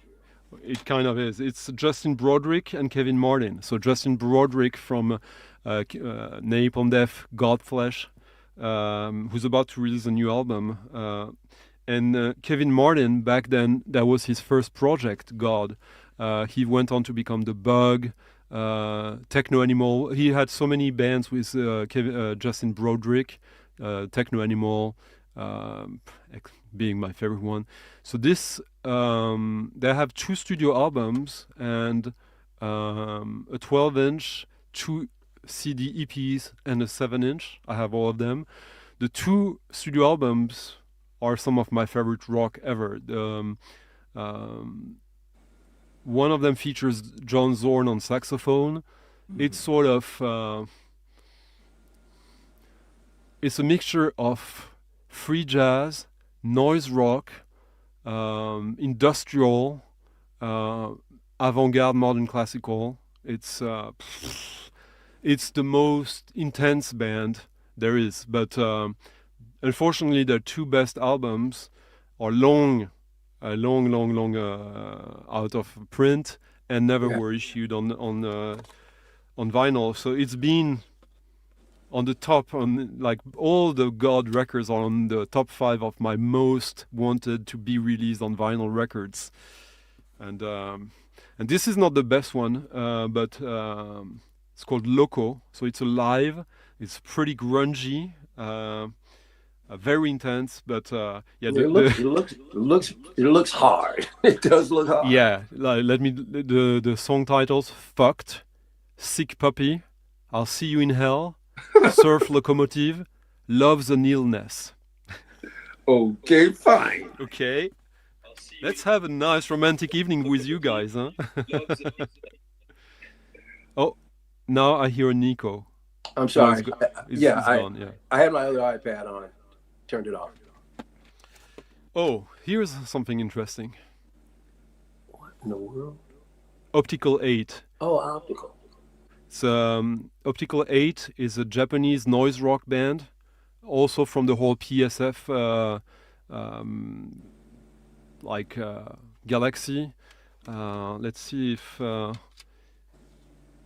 if there's anyone famous on. Well, the label had like Fushitsusha, Tetsuo Furudate, Keiji Haino, Ground Zero. So yeah, this is Otomo Yoshide on turntables, and all the other ones rocking. Did you say Tetsu and Oil's on there too? No, Tetsuo Furudate. Oh, okay. But this is classic. This is one of the classic albums of the sort of Japanese invasion of the late 80s of Japanese noise rock, like Boredom's vibes, as Toretrin is saying here. Totally. Boredom's was like the flagship, the band that most people knew about, and all the others I named, this was one of them. This is good. Okay. I haven't listened to this, obviously in ages. Salut Chris. Yeah, she remembers that one. Oh, something even more mainstream than what I showed before. What's that? I have it. Oh yeah, I've got that. Still, 4AD, distributed by Virgin in France. This is the French pressing. I introduced the girlfriend I had at the time to Dead Can Dance. I bought her that CD, man. She fell in love with it. But you know, girls like really pretty singing anyway. You know. What is this, Michael? That is. I know a lot of guys who do that, and I know a lot of girls who like rolling monsters from hell. So, no. This won't fly. Oh yeah, that angelic stuff. Yeah, it gets you a long way stuff. People, or at least over here it does. Okay, here's something cool, or like very nerdy. Okay. Oh yeah, I've got All Techer. I think I've got Scam too, but I can't. I think I got Scam on a CD somewhere. So this is Canada, but this is homemade. See, I printed this like on this type of paper, like I don't know what it's called, like the see-through paper, and so it's just rare stuff from, like see rare Alltecher remixes. Yeah. Rare Alltecher compilation tracks. All of these I have now, but back then, I think it's cool. The first part of the first CDRs I burnt for myself, and my own little basic custom artwork.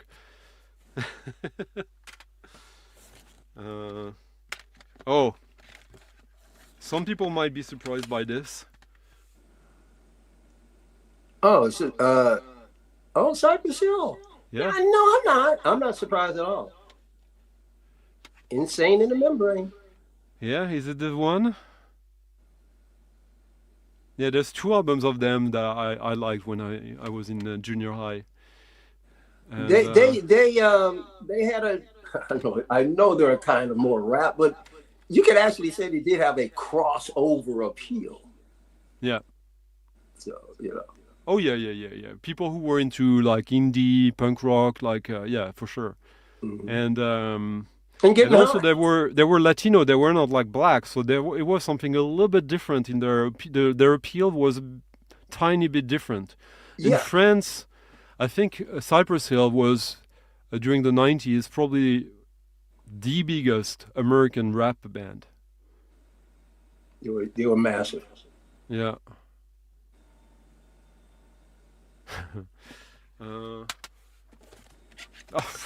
Now the opposite, the absolute opposite.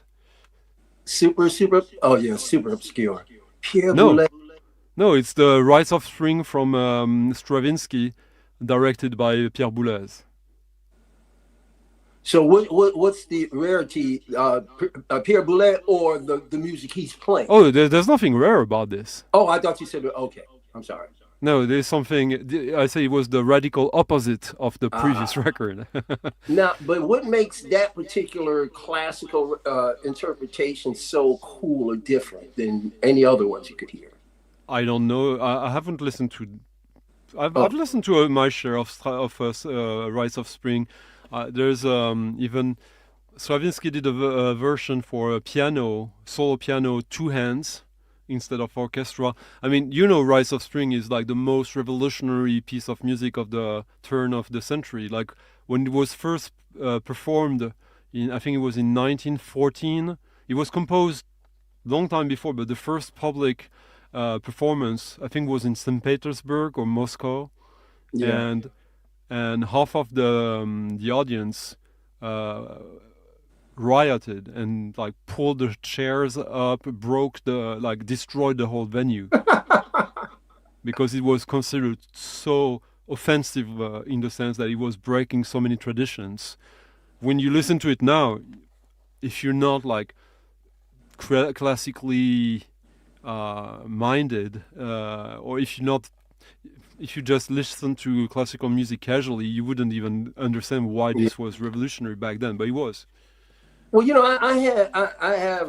I've always had some classical in my collection, but I just happened to be at an estate sale one time, and this guy had like a whole box full of CDs with nothing but classical, correct? I mean, just some really cool stuff. A bunch of it I haven't listened to at all yet, and I think some of them might be worth something. I'm not sure. CDs of classical music, even if it's contemporary, few of these are worth anything. But like some of, like if they are, yeah. Stereo Lab, of course. Mars Audio Quintet. The last Stereo Lab album I like. Everything after that one. Yes. Or wait, I always confuse if it's either the last one or the next to last one. The first one I don't like is Emperor Tomato Ketchup, but this one I still like. I bought this on vinyl on the release day. It's not the best pressing, but it's all right. It's all right. They've got an intense fan base too, Stereo Lab.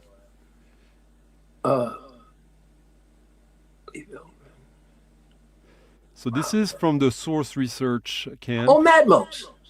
Yeah, Source Research was a project, I think, from the UK that brought together different bands. So in this case, Matmos and Leif Elgren from Sweden. So sort of Leif Elgren was doing music concrète, electronic avant-garde music, bordering on industrial, and this is basically a track of all three of them, then a track each, and then a track of all three of them, and it's a suite. It was a production, so, and they had a bunch of cool stuff. There's one release from that camp that is coil connected. I have it somewhere. I don't know where. In one of these mystery boxes. Oh, Cecil Taylor is fantastic. Yeah. You can't go wrong with anything Cecil Taylor. You can. There are some that like are experiments that like have aged badly, I think, but like he is, yeah, no. Well, I haven't heard everything by him, but most of the things I've heard I've liked. But even the stuff that has aged badly is worth listening to, I think. So. Oh yeah. So this one features Things Ain't What They Used to Be by Duke Ellington. It's like a recording from 1961. I don't remember that one. Another promo CD. Animal Collective. Familiar. I'm familiar. Not with that particular CD, but I'm familiar with Animal Collective. Was released in Europe on Fat Cat. I might even have something by them on I got so many bands on compilations. It's ridiculous. Yeah, that one I didn't spend much time with. I liked it, but I wasn't in love, but I kept it. Right. Well, here's something for you then. Iris. Rosie Parlin. Yeah, Touch Records. Oh, it's Touch. Okay, cool. Yeah. It's like probably 99, 2000, 2000 something, 2003. Doesn't surprise me. Rosie Parlin is sort of a rock artist, not doing exactly rock, but still rock for Touch Records. Yeah, because Touch usually was more on the experimental side. Yeah. Uh, we're getting close to the end of that box, huh? Okay, this one I have on vinyl as well. It's one of the best compilations ever made, I think. Oh. Macro Dub Infection Volume 1, curated by Kevin Martin from God previously. Okay. The lineup here, let me tell you. The Disciples, so that's New Dub, Spring Hill Jack, Bedouin Ascent, Rootsman, Coil, Omni Trio, Leica, New Kingdom, Tortoise, Skull versus Ice. Ice is a different version of God as well. Extremadura, which is a dub extension of Soviet France. For Hero, Golden Palaminus, Mad Professor, Wagenkreis, Scorn, Tricky, Eurasian Stepas, Bandulu, Earthling. Dude, you got some really tight ones on there. Tricky for one. There's a lot of good stuff on there. Or at least a lot of good artists. Let me say that. I haven't heard the music, but a lot of good artists. The Coil track on this is fantastic. Yeah.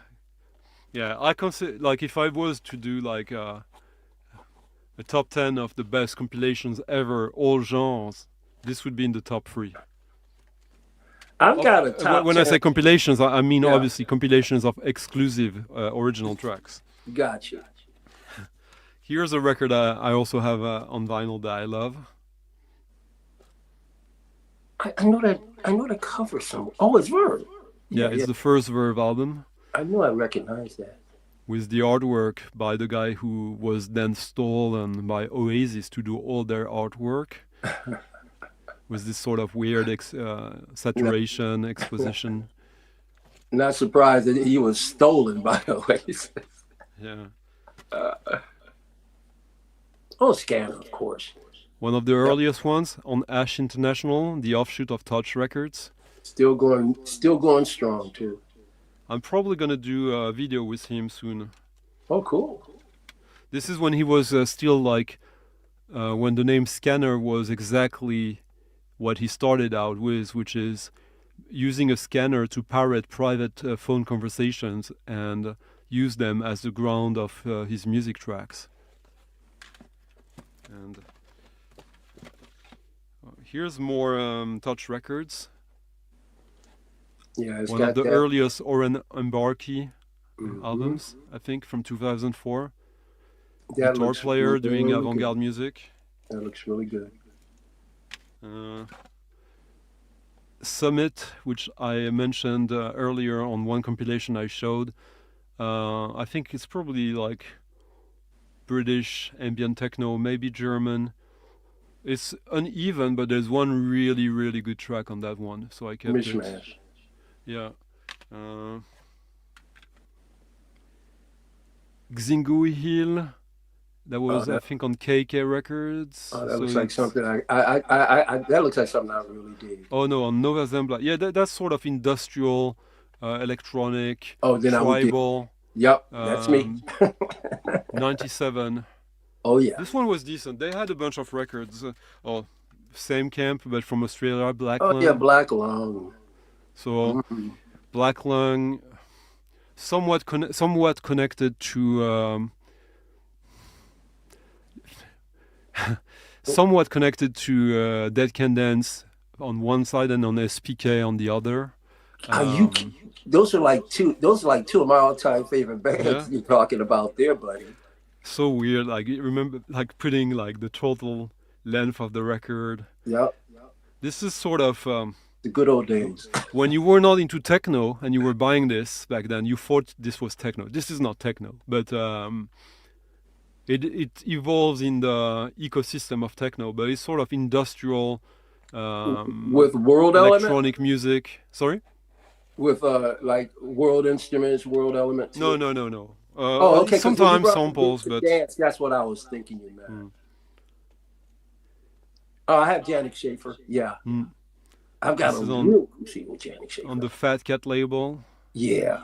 Where's Mm. my? I got a real So cool. Yannick Schaffer was building his own turntables, a bit like Thomas Brinkman, but like putting extra weight and extra arms, and basically that's his instrument. And it's like sort of experimental music, obviously ambient. It's from 2000, really good, Yeah, I really, got really good. a weird CD with him on it. Yeah. And the last one, a record that is, I think it's part of my favorite records of my top 50 of the 90s. Locust. Yeah. I'm familiar, but I'm not familiar enough to really know them. Yeah, Locust, Truth is Born of Arguments, his second real album. Mark Van Eun. He's been having sort of a resurgence of late. This came out on Apollo, the ambient sub-label of RNS in Belgium. And this is one of the most complete albums of the 90s in terms of electronic music not made necessarily for the dance floor. There are some tracks on this that you could mix in a dance floor DJ set, but this is highly ambitious. There's tracks with participations from the members of Seafeel, which is my original interest in this, but it's so much better. The cover is a bit cheesy, like let's take a model and Yeah. blah blah. Yeah, but I mean, that's what people did back then a little bit. But Yeah, always put chicks on the cover. Oh, nice box. Hey, so that was it. 1 hour and 51 minutes to go through one of my 20 plus boxes of CDs that I haven't touched in 13 years. And will you be listening to? You will be listening to some of them. Maybe some, yeah. But yeah, I mean, within these, I think there's maybe 5% that I have on vinyl. And the rest, yeah, if time allows, but like it's so difficult to, and I'm so Well, look in love around you. with. Sorry. Yeah, look around you. I'm sure Yeah. it's difficult. By the way, boom. So this box was these two piles. Just want to show you this real quick. This has got Janik Schaefer on it too. Stunties, really cool experimental field recordings. Is it a compilation? Yeah, it's got Janik Schaefer. Oh, it's the Sub Rosa thing. I remember that. Maine is on here. Christopher, Charles, Stefan, Yeah. Vitalio, and Kurt Ross. This is so cool, man. Yeah, it's on Sub Rosa. Like Yeah, Christopher yeah. Charles, it's only Sub Rosa who was putting him out back then.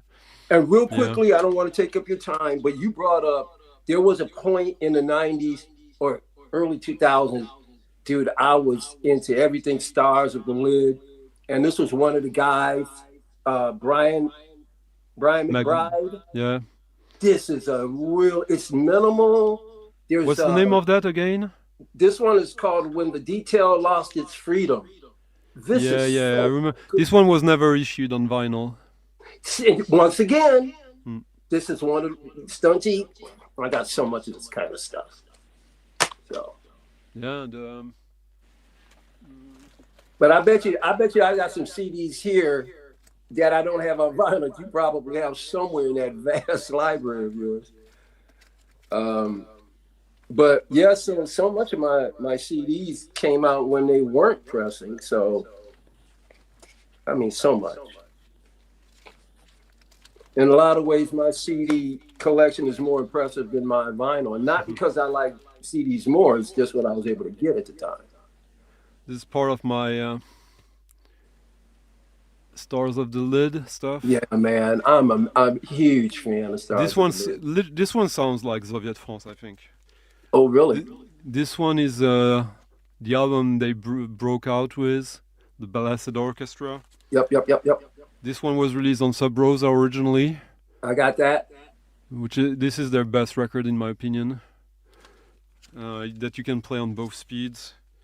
Um, this is still good, but this is when I start to be, I'm not totally sure about them. This is their Did, last album, which I don't love. I think it's a little bit posh, I didn't but even hear the last one. it veers too much into modern chamber music. Here's a split Oh, single. LaBradford. Yeah.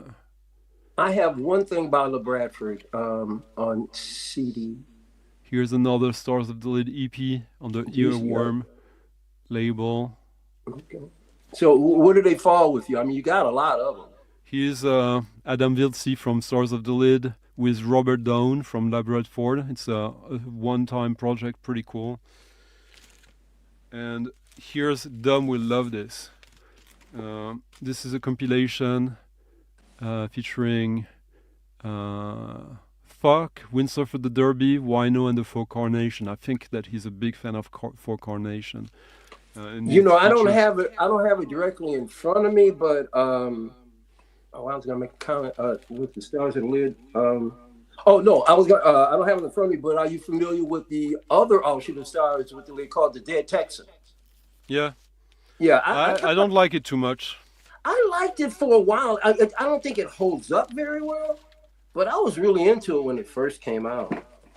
Yeah, I think yeah, compared to the great stuff from Stars of the Lid and the great stuff from Labradford, it doesn't hold up. It's not bad, huh? It's just No, yeah. it's for a time, you know. So Yeah, I thought you might have missed that one, Dom. But so yeah, CDs, huh?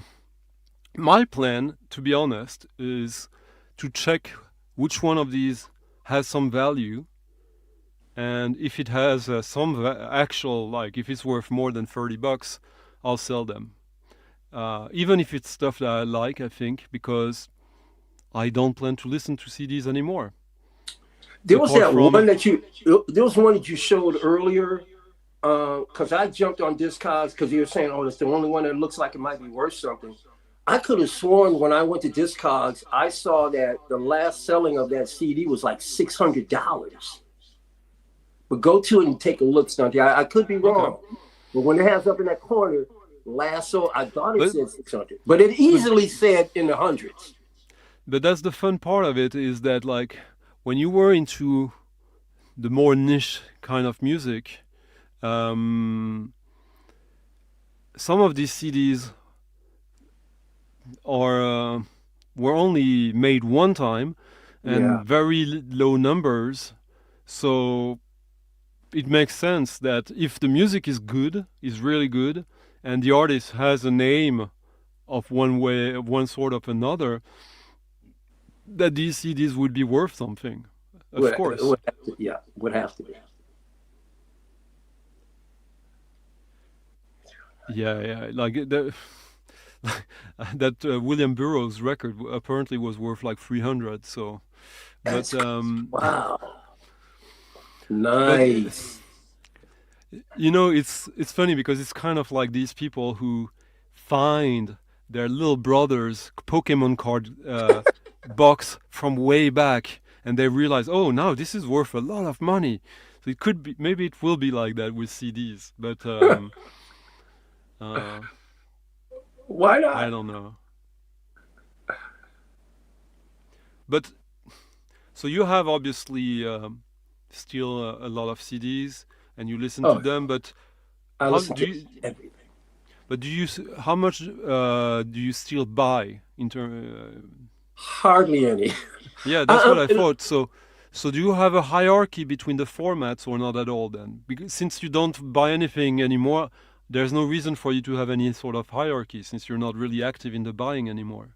Oh no, I'm not that I'm not active in the buying CDs. I don't. When I go out to look for music now, I usually go for vinyl. I just go and crate dig. Okay. But it doesn't stop me if I'm in a resale shop. Well, actually, just a couple of days ago, I was in you guys call it charity shop, but I was in one of our Salvation Armies. And they had tons of CDs, and I was fanning through them. I just couldn't find anything I liked. But no, I'll buy CDs in a heartbeat if there's something out there that I really want that I find. But as of right now, like even when I live stream, I do both digital, but I also do all vinyl sets as well. I love, dude. You showed Einstein Neubauten in the very beginning. I got Einstein Neubauten on cassette. Mm. That's how far back I go buying this stuff.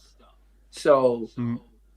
no, I love all mediums, and I'm capable. I even got a reel to reel here. My studio has, there's nothing you can't play here, and I guarantee you, Stunky, even though I don't have thousands and thousands of LPs and CDs and stuff, there is no way you're gonna walk in here and not find something you're gonna love. You're gonna go, oh my God, you have that? Oh, I haven't heard that in a million years. So I cover the gambit, when it comes to that kind of thing. But that's the thing, I think. Like some of my reasoning also behind it is that um, the CDs, the digital music, I can find online within seconds. Yeah. So. That's why I like vinyl. Searching for vinyl is that your blood, it's rushing when you go to the crates, especially if you find something that you've been looking for. There's no better feeling. Well, Or at there's least that, but also the fact that you have to pay for it, which means that you invest something. So that means that you think about your choice a little more than just, oh, I'm going to download this on Soulseek or wherever. It's the sort of the conscious action, the choice, this is key, I think, to musical enjoyment and activity. Yeah,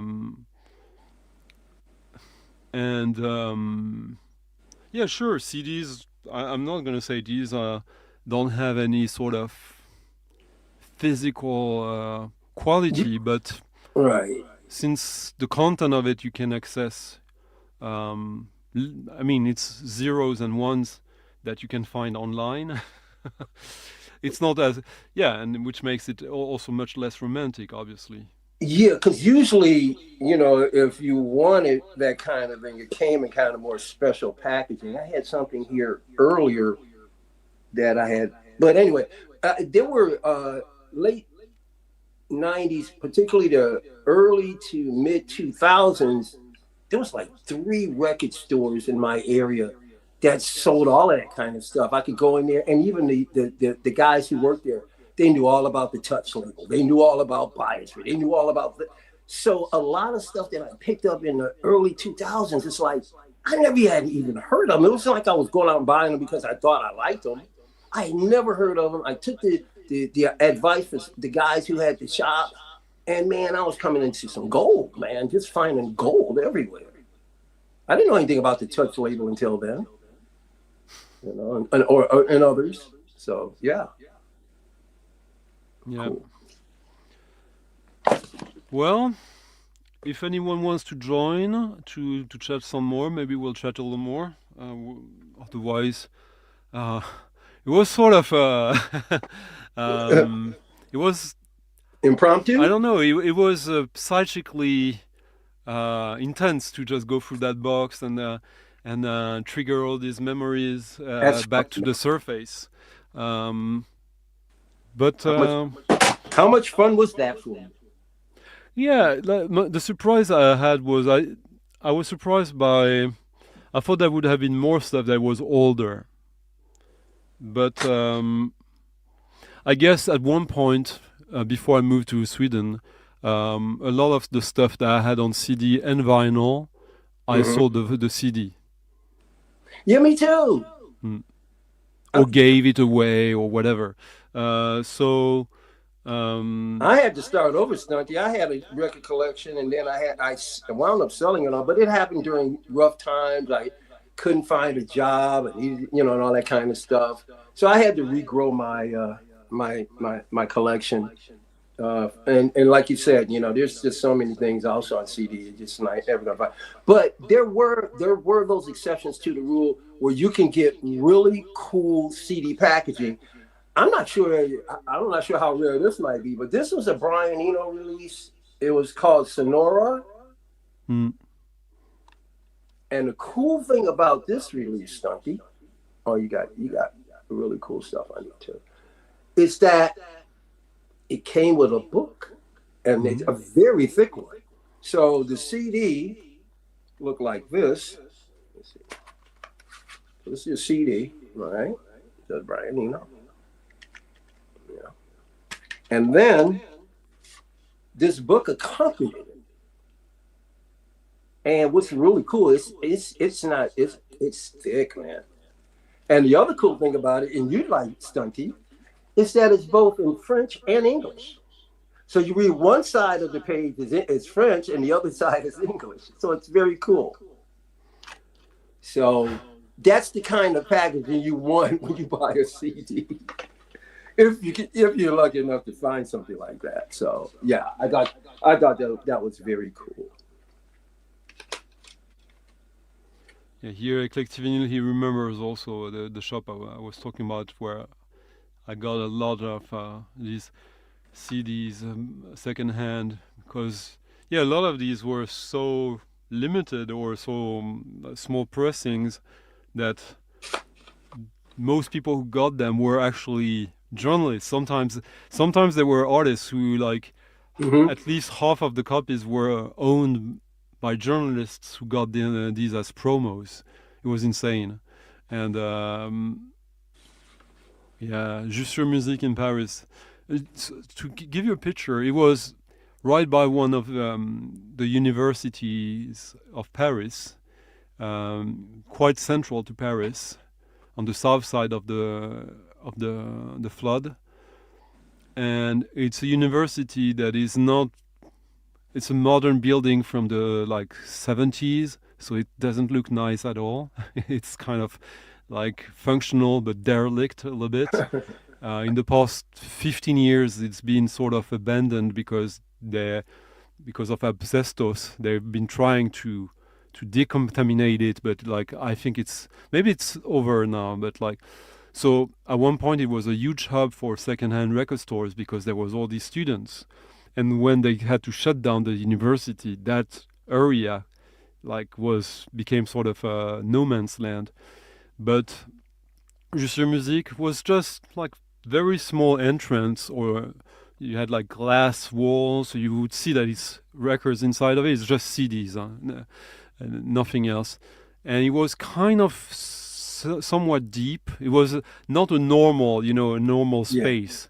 Yeah. It's the kind of space that clothing shop would use because it's cheap, because it's awkward, the architecture of it.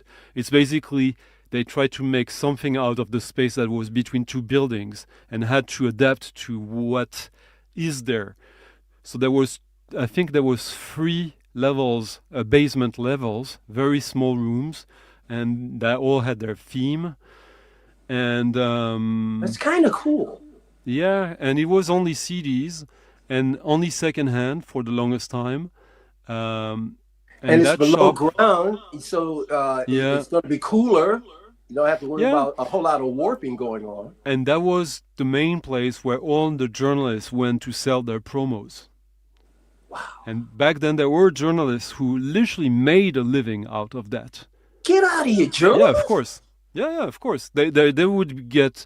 oh, of course. They're music journalists. Of course they would. Yeah. Yeah, they would get 90, 120 promos a week, and then they would sell them for $4 or $5 a pop. And they're getting them for free because they people are sending them to promote the stuff. So yeah. They're making normal price for a CD back there was $10, 65 francs. And did you say that again? 65 francs, 76 francs before we got the euro, basically, which were 65. €1 is about €6.5, $6.5 when both are equal. So of course, for kids who had not much money, that was one of the best places to buy records if you bought CDs. And since money was the number one criteria, that place was heaven. Hello, Daniel. Hello. Hey, Daniel. And the shop, they also had another shop on the other side of the street for classical music and jazz, but mostly classical. And it was as big as I think it started out with that. And then they had a third shop. Oh yeah, now I remember. No, that one was only for classical. Then they opened a shop for like black music and electro, techno, and stuff like that. And then they had a fourth shop that was the last one they opened, which was actually run back then by Theo, who started the Souffle Continu label and shop in Paris. And that one was about jazz. And soon after that, they started to scale down and to have layovers but it was an institution for good 15 years. This place. Wow. And all the journalists who would get like the really niche promos, that's where they went to sell the records. So all my Carl records, I had like a almost complete Carl collection by '96 through that shop. What I would do is like I would go nearby. There was a street with a lot of other secondhand record stores, CDs as well, more like chain stuff. This one I talked about, that was a one thing. That was so I would go to the others with a notebook and check and find the records in these that I could buy and sell for more than I bought them in the next one, to build up a budget. And between all these shops, so I went there on Saturday. Usually all my Saturdays I was all day doing that, so that I would sort of manage to muster up between 35 bucks of gain that I would then go during the week to spend in the rough trade shop for new stuff. Just roll it over, roll it, roll it, roll. That's right. That's the way to do it, man. Your hustle was strong. Yeah. And yes. Yeah, about that. So how are you, Daniel? Oh, I'm doing well, Santi. I just want to say, and I'm sure all of us will agree, that we always enjoy these moments, these live streams. Talk about all the stuff that we love so much. And when it kind of goes back to the CD, when it first came out, I was there for it. And I was somewhat excited about what it was going to do, considering the sound quality. But it turned out it did not sound that good. Well, you two were already there and in music when the CD appeared. So for you, you really stood a chance to. First, you were subjected to the aggressive marketing of it, like telling you that you have to buy this. This is better. This is so more convenient, They last forever. Yeah. But I mean, they didn't. I mean, it's called CD for a reason, compact, and compact. They didn't lie on that, and that was actually probably as a kid, for me, of course, like that you can, with the Discman, like CDs had a great appeal. The greatest appeal for CD was when we got the Discman, when we could use the CDs as before with the cassette and the Walkman. Even if obviously, like, these were not perfect, because with movement, like everyone knows, and as soon as the laser got unaligned, like it wasn't working anymore. But I don't know, like seeing these, honestly, I can't say I have any nostalgia for these. Mm-hmm. Yeah, I would have to agree with that. And I would say probably one of the things that's going to keep the CD probably alive is that, let's face it, new vinyl records are super expensive. I disagree. Okay. The majority of the new vinyl records I buy that are relatively new artists, not legacy artists, not our artists that are on a big label, that a big label that has on the payroll people with ancient with experience and who have to be paid, where you have to justify a salary. Most of the records I buy, single LPs, are worth cost me between 18 and $25. I'll show you a couple that I got yesterday. Oh, you got the the new Jack White. I am walking distance to Third Man. It's about, I don't know, 10 minutes away from me. Oh, this one I know. What is this again? Can't read it. I don't know. Let's try to figure this one out. What do you think, Stunty? Oh, he's got a Come on, man. Well, you have to show it. It Well, no, is I know this cover, but I don't have this record, but I know this cover, and it is Hot Chip. oh yeah, hot chip. Was But that no, these, more? but just this was $70. so 35 each. Yeah. And both are doubles. No, the Jack White is not. How much was that one? That one was, I want to say, 25, and the other one made up the rest. Yeah, the other one I guess is a UK record, like what you say how you call it in the US, imports, to justify Right. to. Hey, well, But so yeah, 25 for a big artist, big name like Jack White. I think it's a decent price. Okay.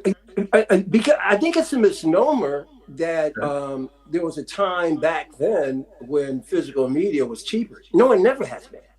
It's always been like that.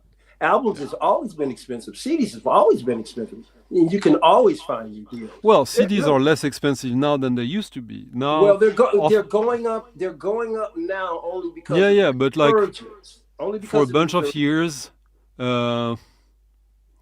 yeah, I mean, you couldn't give them away, of course, just like albums. You couldn't give them away. no, but like new stuff, I think. But it's all like you have always to think about like new stuff. If it's a reissue, if it's a new artist, and if it's a brand new artist, or I mean, if it's a new release or a new release from a brand new artist, like that changes completely the price of the records most of the time. And then, Yeah. of course, if it's like a hip artist, like I still don't understand why Beyonce's album, the one sort of the disco album from a few years back on vinyl, it's still like $65. It's a double So- LP. I know it was expensive when it was released, but so the only reason it is that expensive is because there's more costs, because it's a big artist, so a lot of people worked on it, a lot of people have to be paid, etc. So I can understand it. I think it's a shame. But It's excessive, is what it is. I mean, do you need 6, 7, 8 producers on one album? I don't know. no, but like if she did, I mean, I don't care about that. Like if the result is the music that is recorded, how it was Yeah. recorded, I'd rather she pay the artist than she doesn't. Yeah, but I would hope that, still the prices are reasonable. I mean, when you consider her fan base is a lot Okay, of people but- can't even afford that album. But Michael, I'm just saying that like if you do your album in your home studio and you release it, the cost for it will be production, distribution. I don't think you're gonna pay yourself a salary or a fee. Well, Right. well, no, I But basically- if you did an album and you hired David Sylvian, he's not your friend. You contact him and you offer him to sing on 2 of your songs, and he says yes, I can do it. Here's my rate, and you decide to pay it. Aren't you gonna impact that on the price of the record that you're selling? I would have to, but the other thing would is have to. but I wouldn't have 18 David Sylvians on the same album. Do you Yeah, understand? but Well, no, I take that back. Stunty, you're right. I may want 18. You're absolutely right. I may want 18 because if my vision's that big, I'm yeah. gonna do it. I'm gonna do it if my vision's that big. So in that way, yeah. But I'm agreeing with you when I talk about, you know, it has its value depending upon what is put into it. But you really do. You got to kind of play that fine line between what you put into it and then what the public can afford. But obviously, they worked it out because she's. And if you're at like Sony Music, and there's this guy in charge of promotion there who has managed to survive all the layovers for the past like 40 years.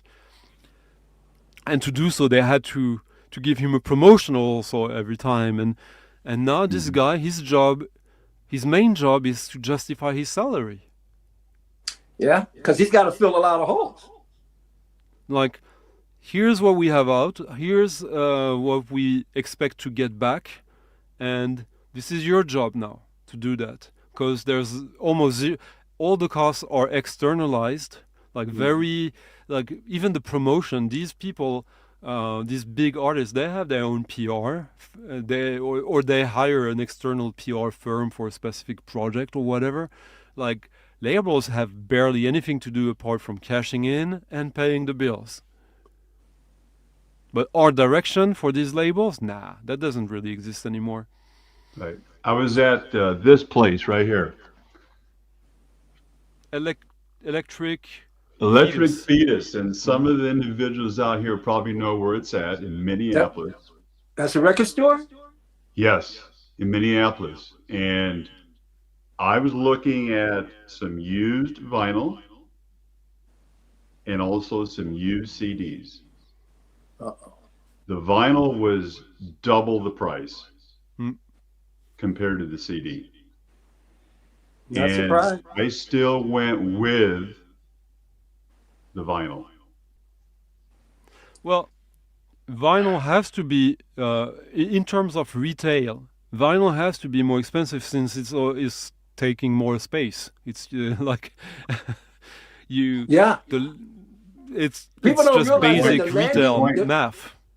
They have to. That's right. They have to pay for that space where they put their product at. And if it's big, but then if people don't want to buy CDs, even if they sell it at half price, then it's a loss. So you have to also adapt to the reality around you. If I mean, all these people in the VC, all these streams that talked about the resurgence of CD, the comeback of CD, blah blah blah. I see you out there, man. Why don't you join us? Sorry? I see Rich is out there. He should join us. Does he ever go up on streams? I don't think so. I've never seen him. Yeah. I agree, Ed. But it's... When I started... here's a nice surprise as well. Hello, Alan. Hey, good morning. Sorry, I got my morning. gardening clothes on. Well, look at me. We're kind of the same. Yeah. One big happy family. I pulled Alan some is in CDs New out of the York. garage. Yeah. I have thousands in the garage, but You're kind of like me then, huh? I got a lot of CDs, promos. Yeah, me too. You know, Me in too. the 90s. But like... I we know we have good stuff, so it's not really possible to throw it away. But and plenty more than this. Oh yeah, I have thousands of CDs, and that was the main thing in the 90s. Although I was still buying vinyl, it was all about CDs because working in the music business, I could get them for free or get them really cheap. And and being in New York City, there were always people selling stuff, and then of course stores like Other Music. You can get everything. It was easy to get. The rarest stuff was easy to get if you were even quick. European stuff, right? Yeah, everything. You know, the stuff from Japan, someone had it. You know, and if you're going to the record stores all the time, of course, you find it. Yeah, and cities like New York, like Paris, and would probably be the two best cities in the world for that. I would assume. Paris had London. great stores. The problem with London is that during the 90s, London was so happy. Brits were so happy with themselves. Like I remember how, like it took them, for example, a band like Gas, electronic music. Sure. In the late 90s, I would find these records in London in the bargain bin. Like Yeah. a few years later, like a couple of years later, they were worth like 150 quid. And Yeah, I picked up and one of the why? Gas records for nothing Yeah, and the and sold it reason, for like $150. Like it's crazy. and the only reason for that, I think, is because they had all this great stuff in the UK already, so they were hyping themselves and so proud, and anything else was like derivative until you actually spend some time to listen to it. When the whole music culture became more global, but back in the 90s, it wasn't global the way it is now. If you were listening to electronic music at home, CD was the way to listen to it.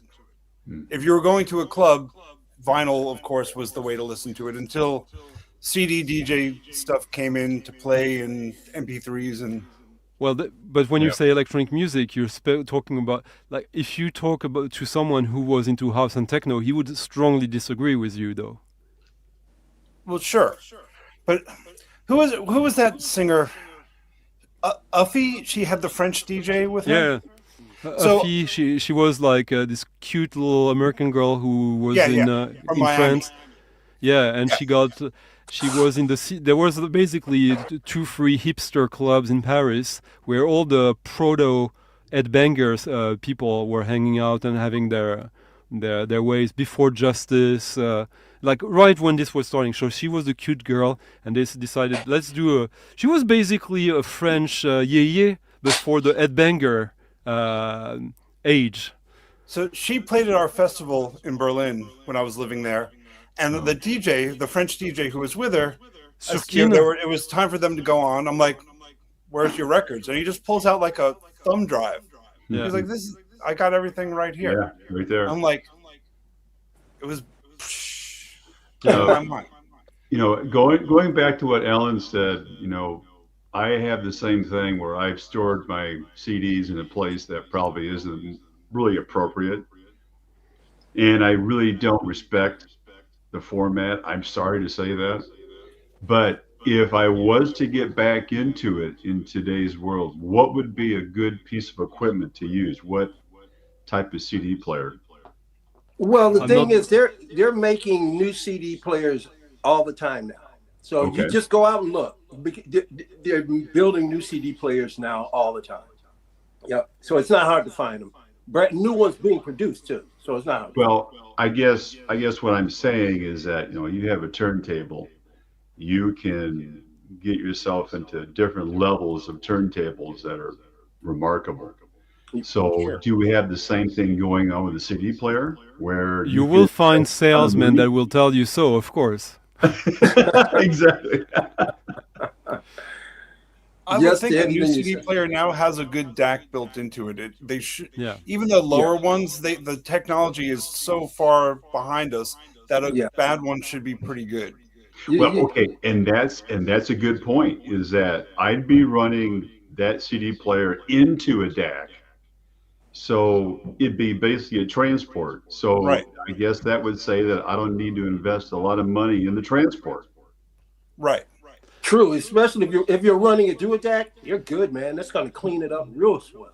But your question started with if I was to, and Yes. and looking at these two piles of CDs, that like I think the vast majority of these like is good stuff, or at least interesting in some regard. Like it's a good whole, and yet I felt. I mean, we were talking. The CD is supposed to live forever, etc. All these jewel cases, they look like shit now. As soon as you store them and they start to blemish a little bit, and with all the scuffing, like it's not. I don't find anything nice about them at all. The jewel cases are a nightmare because even when you bought them when they were brand new, they would crack so easily, or the spindle inside would break and the Yeah. CD wouldn't stick in there. So it's always been in me. But I There's have to that, be, but even when they have solutions that like creative and artisanal yeah. solutions, like I look at how, I mean, they're decent, but like in reality, when I look at my records, in all the records that are in much better shape, I'm just saying that I think if you take casual care of your vinyl records and casual care of your CDs, your vinyl records will be in better shapes than your CDs. When they say vinyl is fragile, I think that CDs, unless you're maniac about them and you Right. put them on shelves and never touch them, then of course, apart from the dust, it will be fine. But I mean, come on, CDs are cheap material. Here's Yep. one in a slipcase, Yeah. unopened. What is this? This is Anthony Braxton and Your Grove duo from 1991. Oh, Anthony Unopened Braxton. disc from Chicago. Yeah, Anthony Braxton, very familiar. I got some of him in my collection. Vinyl though. Wow, he has like one of the, I would say Anthony Braxton is probably one of the musicians that has one of the largest discographies in history. I put out a record of his. I mean, anyone. This is a good one. You probably have this. Christian Marclay, turntable solos. Yeah, no, I don't have that one, but yeah, it's good. This you probably have. John Zorn. This is the music for children. Yeah. This is the original one Hans- that got recalled with the artwork. Yeah, it's Hans Bellmer. It's a sculpture by Hans Bellmer, the Austrian artist, who also did the sculpture they used on the cover of my favorite record ever, which unfortunately only exists on CD.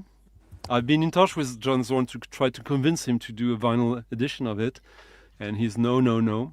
And it's Really? Absinthe by Naked City. Huh. That's weird. What is your Go ahead. What is your relationship to John Zorn as far as contacting him? Was that just like somebody you just reached out to him, or do you know each other in some way? Oh, I used to fuck his mother every weekend when he. No, I don't know. No, I just. He deserves it though. I don't think he doesn't seem to be a particularly empathic, nice guy. But Gotcha. I don't know him personally at all. It's just like, yeah. But no, yeah, I just got in touch with him through the right channels, and voila. Yeah. He's a nice guy in person. I've met him a few times, and he's just a kind of normal guy. But he doesn't Well, like vinyl, I think. I sent I purchased a CD directly from Rodelius, and he mailed me back. It was his handwriting and everything. It was very cool. He sent me, and he burned it himself. I still have it, and he burned it himself and sent it back to me. I even kept the envelope of the paper. The envelope became it. It was very cool. That's cool. Met him I saw twice. Believe him, Rebellious is a nice guy. I met I him saw him- twice. I saw him play live as Masada, the quartet, Okay. with Greg Cohen on bass, Joey Barron on drums, and I don't remember who was on trumpet, but you probably know Alan. What was the group?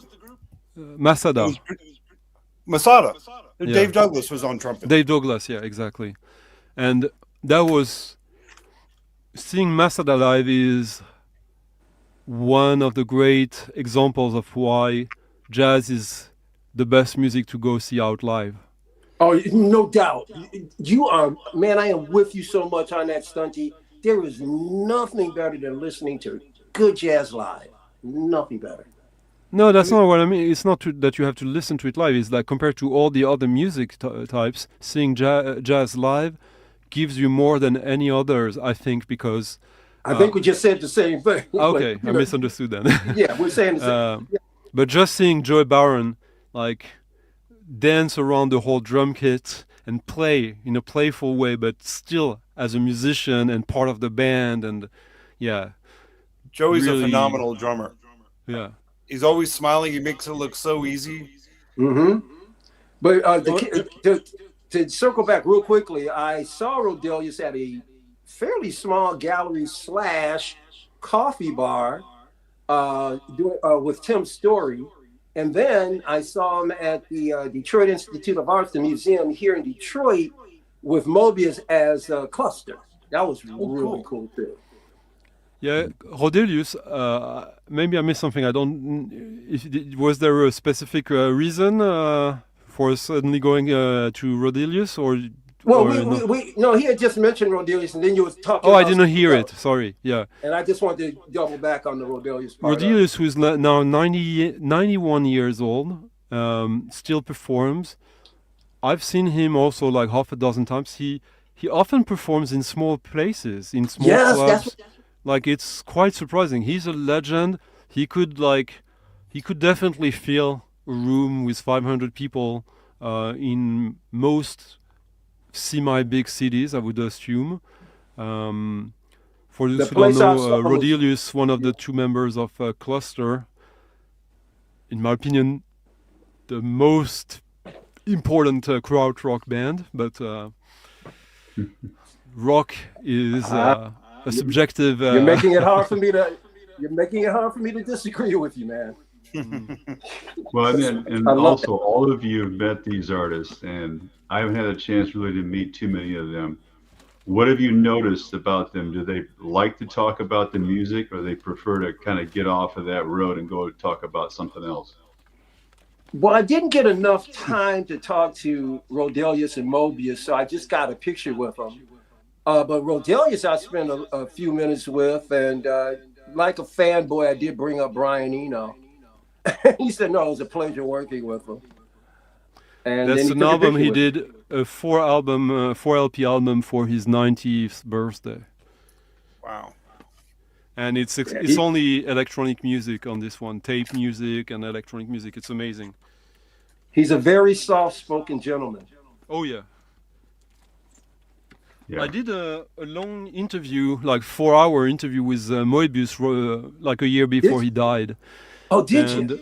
Yeah, and he told me about the actual life of them back then in Germany in the early 70s, how they were hippies.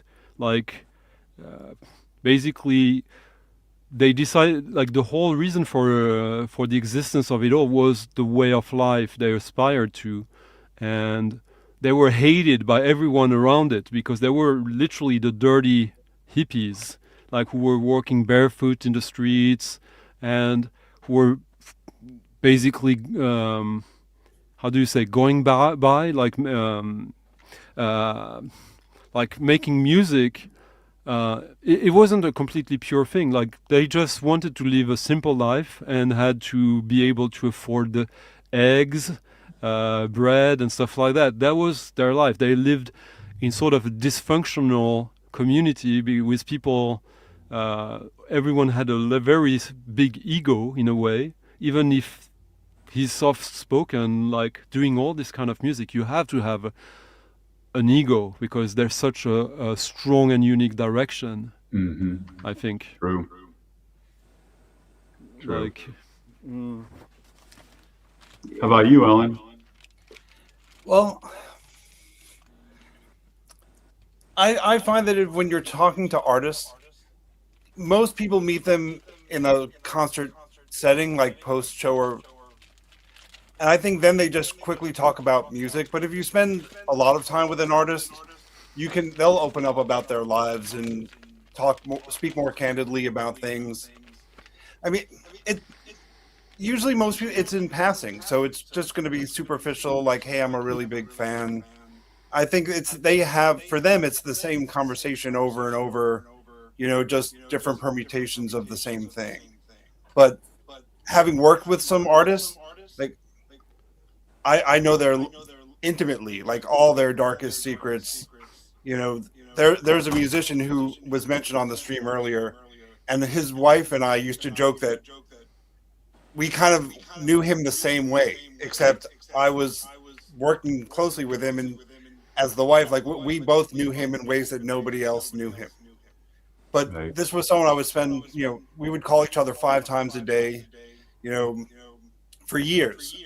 And we traveled all over the world together. Like you get to know people the more time you spend with them.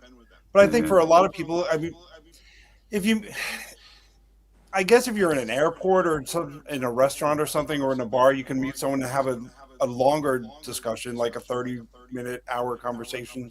Sure, they'll let their guard down after a while, but I think mostly they're just, like Stunty said, they're in their ego and they're used to having their ego caressed. Yeah. Also, when you catch them right after a gig, depending on the kind of music, but remember that, like, if you're a performer, like, that involves adrenaline. So when you're finishing a gig, you're on a high of adrenaline, and when you step off the stage, you're sort of in a corridor. Like you have to either you embrace it that you're still on this high, or you need to cool that adrenaline out, which means that your interactions with people are colored by that. Me personally, my reaction is that right after it, I will be able to smile and to say thank you to people who come to me for like a couple of minutes, and then I need to be fucking alone Yeah. for 15, 20 minutes. But Stunty, as someone who interviews people and doing long form interviews, I think they let their guard down a little bit, but not completely, because they're kind of sticking to the music and what they want to project of their. It depends if they have something to promote. I mean, there's many different paradigms here. If they have something to promote, they don't have to let their guard down. If it's like a special request interview, if it's about more a sort of legacy interview, then there will be sort of a time, unless you already know the person privately, where they're testing you. I remember doing an interview with Mad Mike from Underground Resistance, and I did a 2-hour long interview with him and two members of Underground Resistance in Paris that were playing at a festival, and we did like almost 2-hour long interview, and it wasn't good.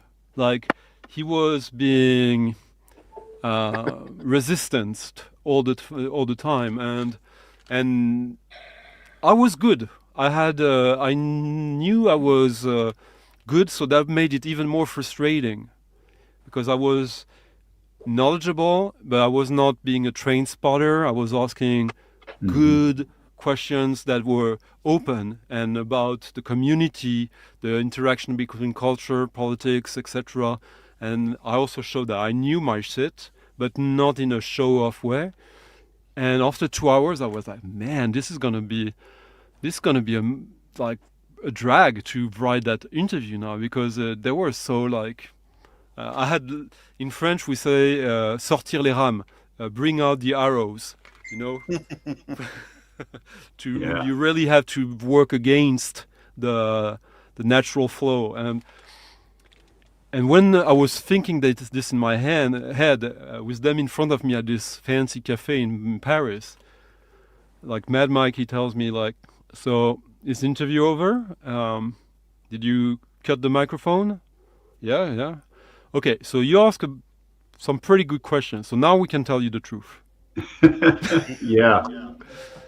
And then we just went on a like 5-6 hour long promenade in Paris, where he just told me like some of the most personal anecdotes about prison, about death, about family, about why he would never leave Detroit, but in a way that he can't tell the media, because that would make him sound really dark and violent. And so that's kind of extreme, but I've experienced the same pattern with other artists, not necessarily as extreme, but so that you have to prove yourself. Yeah. And then when you're friends, then it's a different kind of things, because then you have to kind of steer it back to, if you're a good journalist, to remember that this is not just a discussion between you and this guy who already knows you and who you already know. You have to make it also accessible and approachable for someone who reads about it and who learns about that person for the first time. Or that's my take, at least. And then there is the sort of interview where you're sort of like showing off your deep knowledge and understanding of the artist. So to impress the artists, because there are some artists that you need to do that to make them crawl back into a sort of a child level, so that they finally engage in a conversation. And I think also, I come from advertising and politics, so I did a lot of sociology in my studies. Like this whole rule of trying always to ask an open question, which gives you better quality of answers, but also means that you have to listen to the answer, which means that quickly enough, the interview becomes a discussion, which is both more pleasant for the both of you, because like just the idea of this is officially an interview, this is awkward in nature. That doesn't happen in real life, interactions between human beings. Everyone would rather have a discussion and be enriched by the discussion. So that's always what I think you should try to lead the interaction towards. But some artists, because they are in promotional mode, they won't let that happen, or they just don't have the personality, the empathy to allow that to happen. Yeah. Yeah. When you went, kind of going back to what you said, Stunty, when you were going through that 2-hour interview and you knew it wasn't going right, did you ever think about, look, I'm out of here, man? Or do you just kind of feel like I'm going to push on and get this thing? No, because I'm being paid by the amount of words I'm writing. Like this is an interview that is supposed to be published in a magazine, so of course I'm not going to give up on what was my livelihood. Gotcha. If anybody's going to dish the interview, it's going to be the guy you're interviewing. But the interviewer should never leave. No, but like often there's one thing when the interviewee, the subject of the interview, does interesting stuff, but is not very communicative, that you have to bring out the arrows. Sometimes you have to figure out because the reason you're doing the interview is because you're seeing something in this person that could be needed to be conveyed to the audience or the readers. So that means you can maybe, or I would allow myself long-winded or long questions where basically I sort of give the answer in the question. I offer a paradigm that is validated or not, or refined by the artist, and the form the interview is received by the reader is, my question ends up being like a tiny small sentence, and I transform the question into the answer when I feel it's okay, that I still represent honestly the thoughts of the person I interview. And sometimes you have to do that, because otherwise you won't get paid much for that article. Yeah. Here, Stunty, you'll appreciate this. You're one of your favorite artists. Oh my God, yeah.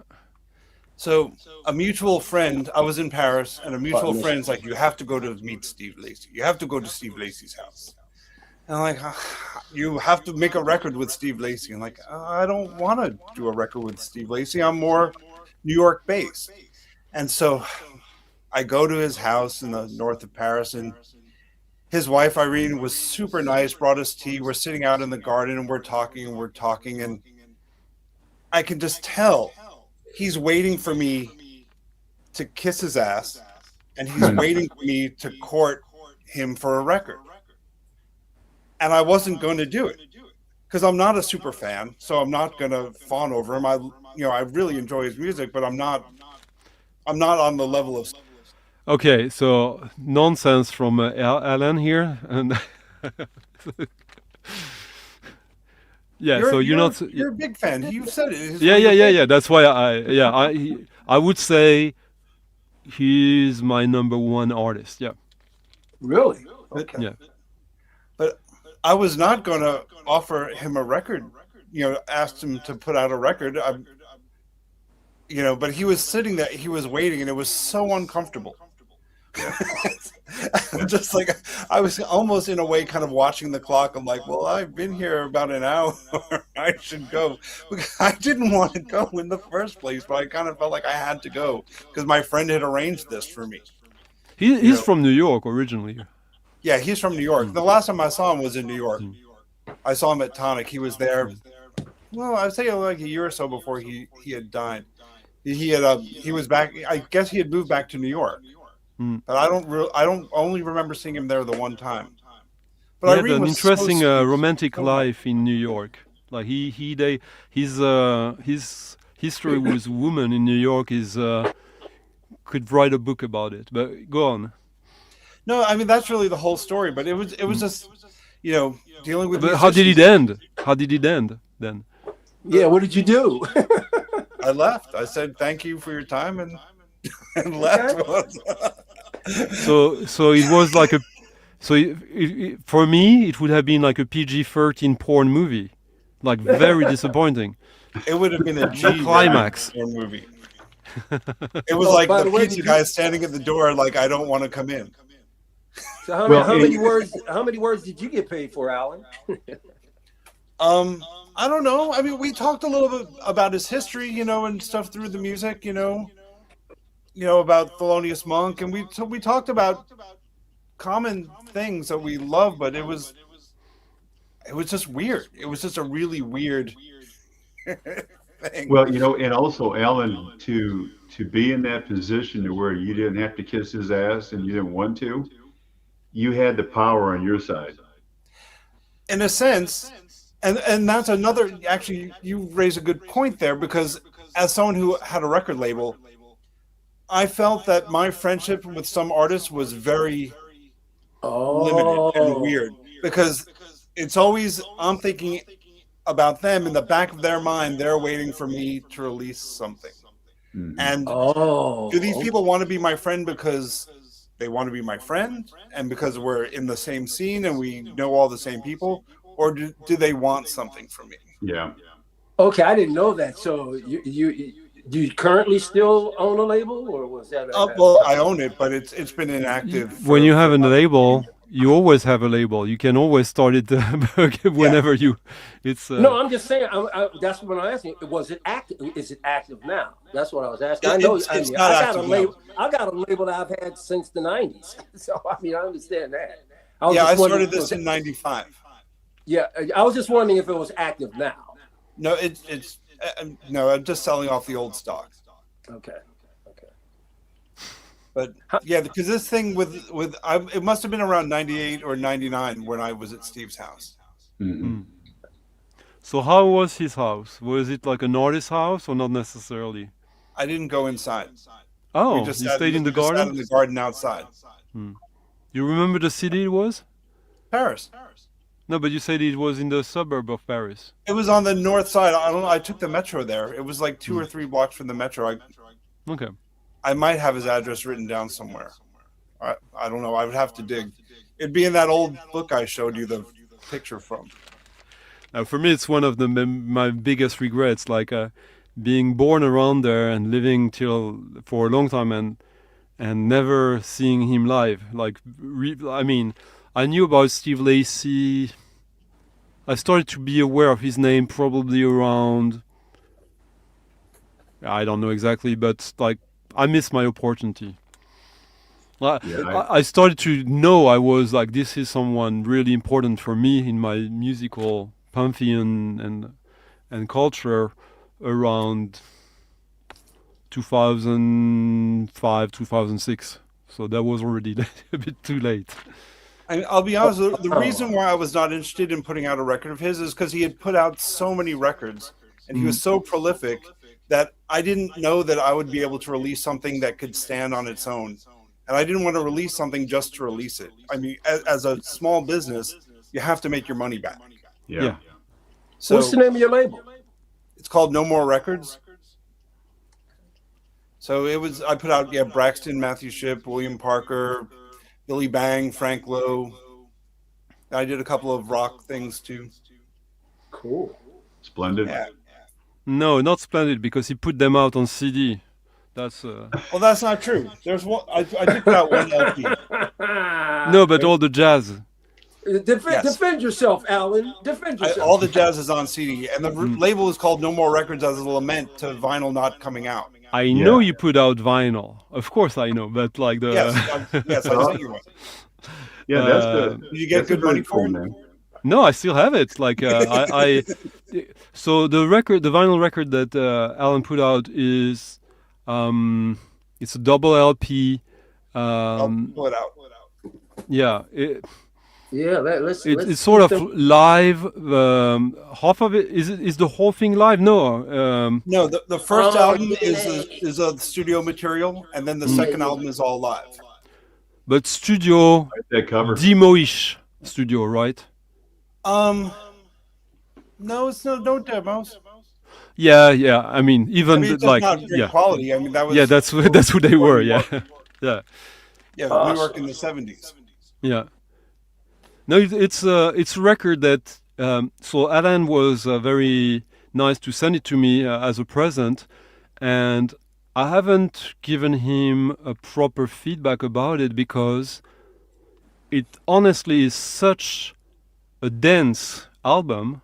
Like to crack it. Like every album for me is sort of a code to crack, and this one is not easy to crack, to have a final opinion about. So since I got it like maybe a year and a half ago, I think so, I've listened to it maybe 4 times. Oh, wow. Yeah, with different perspectives.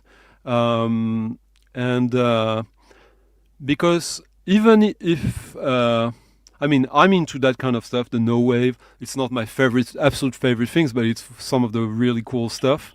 And the music is somewhat a little bit obtuse in a way. It's very contrarian. It is. And I absolutely adore Arthur Lindsay, but I do so because I grew up with his mid-90s stuff that came out on CD when he was going back to his Brazilian roots. This has nothing to do with it. Nothing. No, and nothing at all. and if I guess most people who are a fan of his started with the early stuff as well. So I can't have the right path into him. I will never be able to have a sort of linear path into his things. I have an album of his that came out on vinyl, I think 2 or 3 years ago on the German label, and that was pretty good. A mixture of both, of electronics, some voice, some guitar, some noise. But I think the story of this album is probably even greater than the music itself. The fact that it's a New Yorker that put it out without necessarily, like as a lot of labels should be, like just someone who decides, like sort of a blue collar label. And, I got a question for both you and Stunty. Who or they are the like band or single solo artist the most fun interview you've ever had? Good question. Including the ones where you end up sleeping with the person that you're interviewing, or not? Yep, absolutely include that. Well, then I'm a gentleman. I can't tell you then. That's right. Yeah, loose lips. Yep. Alan? I don't know. That's a great question. I mean, I've met so many people. And the only reason why that's a great question is because it's hard to say because I live in the moment, and I don't think about it in terms of that. Okay, so I can tell you a bunch that like the fondest memories. Okay. Maybe it will help Alan if I gave some of mine. It will. Two that come to mind instantly. One time I was invited. So I was supposed to do an interview, and I did it at her home with Eliane Radig, the drone queen. It was maybe, it was probably like 11, 12 years ago in the south of Paris in her flat. She opened the door of her flat, and almost the first thing she asked me, she's like an 80-year-old lady, and so, do you drink beer? So we drank beer together for 6 hours, her Awesome. showing me off her ARP synthesizer, Oh, and then explaining me the concept of her what's the her current concept, even if she passed this year, Occam, from the Occam Razor, like her music became Occams, and she tried. It's a very abstract structure, and she was explaining it to me, and I was trying to figure out a way to understand it that I could also write down, and that people who are less knowledgeable than me would also understand. So there was that's both a challenge. So you're trying to meet intellectually someone who you're already having a sort of very like blue collar interaction with. We're drinking beers and swearing and laughing. And at the same time, there's a very abstract intellectual thing, which, yeah, like having both a challenge and a good time at the same time with someone who's like an incredible figure in the history of avant-garde music, and that I don't get too starstruck ever. It's very seldom, and I wasn't there, even if there was lots of reasons. But she also made it easy to not be starstruck, and I didn't sleep with her. But and then I did an interview with Ralph Lundsten, very different, the Swedish Pierre Henry, first private electronic music studio in Sweden, first electronic music album in 1960, so quite early for a proper electronic. And then he had a contract with Harvest and EMI, so every year he had a new album, like Philip Glass in the 70s, 80s, like Pierre Henry with Philips in France, like every country, like Stockhausen with Deutsche Grammophon. So he was... Yeah, Pierre Schaeffer. Yeah. No, Pierre Schaeffer. Pierre Schaeffer has only 2 records. He was more of. But didn't he and I thought he worked with. Yeah, he launched the whole thing, but he was not a musician. He did a couple of records, but he was more tutélaire figure, the thinker. He's what we call a gentleman of the 19th century. He wants to be good and knowledgeable at everything, but he doesn't need to become nerdy about anything. So Pierre Henry was the nerd, and the Parmigiani. But they did work. I thought they worked together. They did one record together, but that record is more sort of like an educational record. Okay.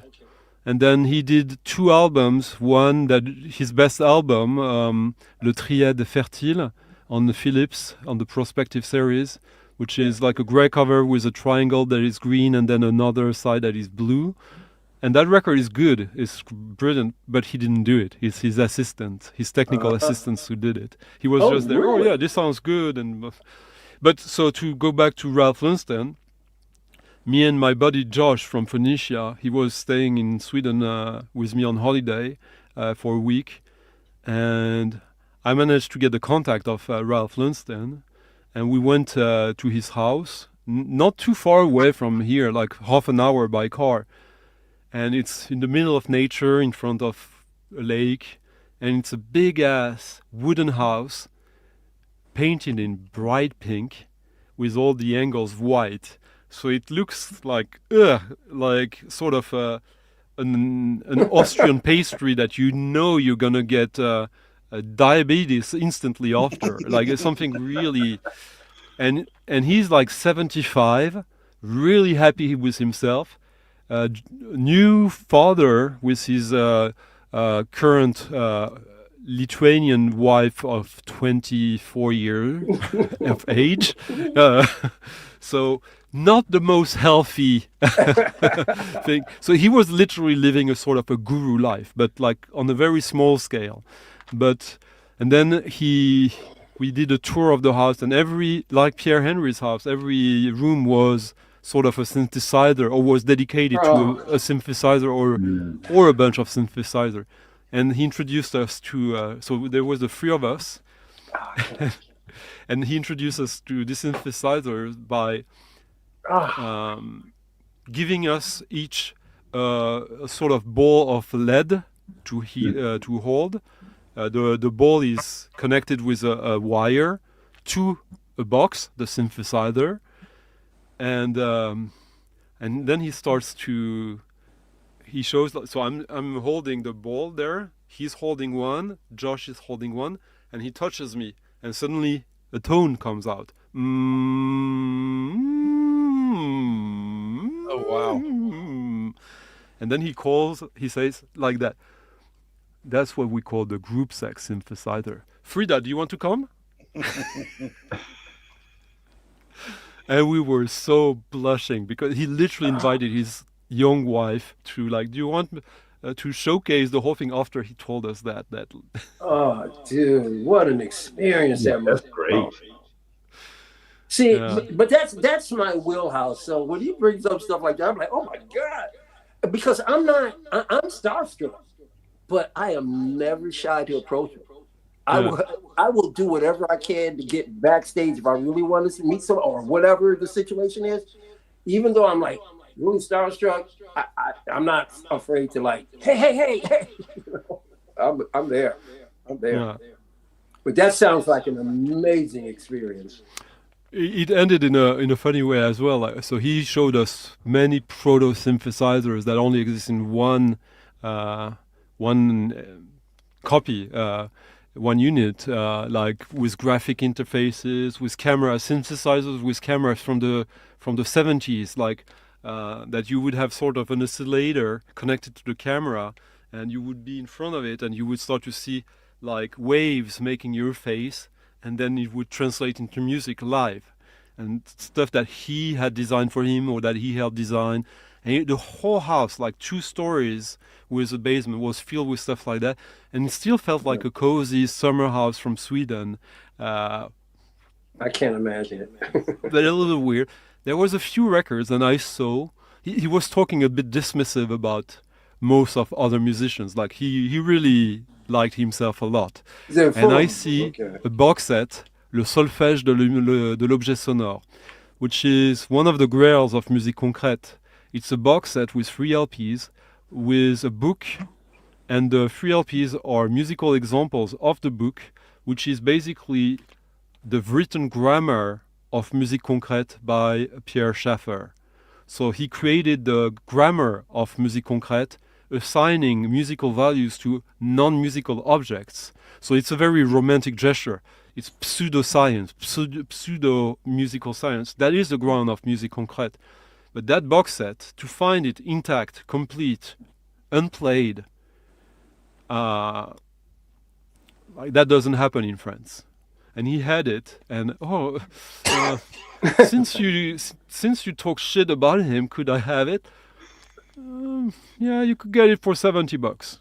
So this guy who pretends to be very spiritual and all that, and with one tiny question, back to earth, and he immediately had a price.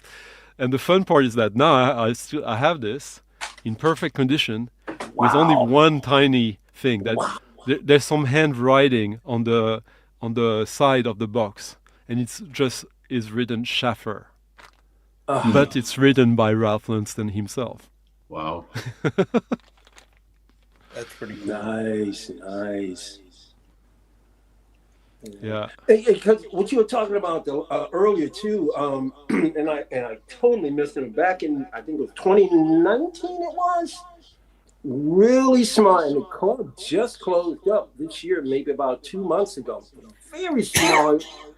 Get into it is almost as wide as a phone booth. Very small club, and they had Morton Subotnick. This was just before COVID. And I missed it. I was like, because I'm trying to see all of the older guys before they pass away. And I don't know if Subotnick will ever come back this way, you know? So, You know whose wife who is his wife, Michael? I did, but help me out. I'm sure Alan knows. I don't. It's Joan LaBarbera. Oh, get out of here! I never knew that. She was like she re-wed to him. She was first married to another musician, and someone connected to Larry Austin from Texas, who's gay. But are they still married? I think they still are. Yeah. Wow, I did not know. I never knew anything about his wife. All these years. Why would you? Like, she doesn't like, and I think it's like, even if I think she has a really, really strong career, I mean, I would put, I think I would put any Joanna Barbara album above any Morton Subotnick album, in not necessarily in music history, but as far as my taste goes. And I love Morton Subotnick. Yeah, maybe he'll come back, but he's like 90 something. I'm sorry, go ahead, Alan. No, I have a Joan LaBarbera book here somewhere. She's still performing. I mean, she must be quite old now. But like, at one point, I was toying with the idea of inviting her to my festival, but would probably be a bit complicated. But yeah. I'll tell you another of the forerunners of ambient, who coined deep listening, who I had an opportunity to see, was Pauline Oliveros. Yeah, I have that record on vinyl. She played with Stuart Dempster. Stuart Dempster was with her at the time. This was in the 90s. Same place I saw. Wait, when you say they were together, they weren't together because not together. Right. They performed together. It was awesome, man. Another one of my heroes that I had a chance to at least see. Oh, what do we got here? Oh yeah, there you go. Cool. Comes with a CD in it. I think it was numbered, maybe in the back. Yeah, it's numbered and signed in the back. Nice. You want it, Stunny? $70. You learn quickly there. Nice. Well, CDs, like, I'm not saying this to Alan, but like, when I did like a long ass interview with Jean Schwartz, he sent me a bunch of CDs as well. I'm happy he did. I listened to them. There's great stuff in it. I wouldn't have bought them if they were on vinyl. I would like pay hundreds of dollars for them. It's just like it's just like I decided very stubbornly that it's vinyl now, and even if it's great, like I will never have enough time to enjoy everything I want on vinyl anyway. So it's just it's many there's many reasons for that, but there's also this practical choice that I think I will stand by forever. But my two stories about Eliane Radig and Ralph Linston were supposed to maybe trigger your memory, Alan, about potentially interviews you conducted. Yeah, I thought of one. I just want to say it's up back in the chat. Armstrong, yes, the Brian Eno tracks are on the DNA record, but as far as I can think of, one time I got starstruck, and I was in Paris. Would it be easy to guess, or no, completely impossible? You can guess. Okay, Paris. What year? 99 or 2000. It was a record release party for someone on the Nonesuch label. And a French person or not? American. Charlemagne Palestine? No, he was not on the Nonesuch. That would be cool, though. Yeah. Okay, can I ask what genre of music? So was it Steve Reich? Classical. Yeah. Oh, see, second guess. So it was the record release party for the remix album. Or Reich Oh, remix. shit! You know what? There was a party in a club for that Yeah. where Andrea Parker, DJ Spooky, and all the Yeah. and I was at that party. I was there too. So Spooky, What? so I know Spooky well from New York. It was at that club under, like nearby the big tower, I don't Montmartre. remember, but Mantronics played there, and it was a yeah. whole thing. And the DJ booth was kind of up in the corner. Yeah, and there was a big white. What is it you put in front of the windows? Curtain that was separating two rooms, and in the other room it was a regular nightclub with shitty music going on at the same time. Oh, I don't What are remember. the odds? So at this party, I'm there with Paul because Paul was in Paris for this, and so Paul's like, "Yeah, you got to come to this party tonight." So I go. I'm like, I didn't think anything of it, and he introduces me to. I guess I didn't know at the time what Steve Reich looked like currently. I knew like the pictures from the 60s and the 70s.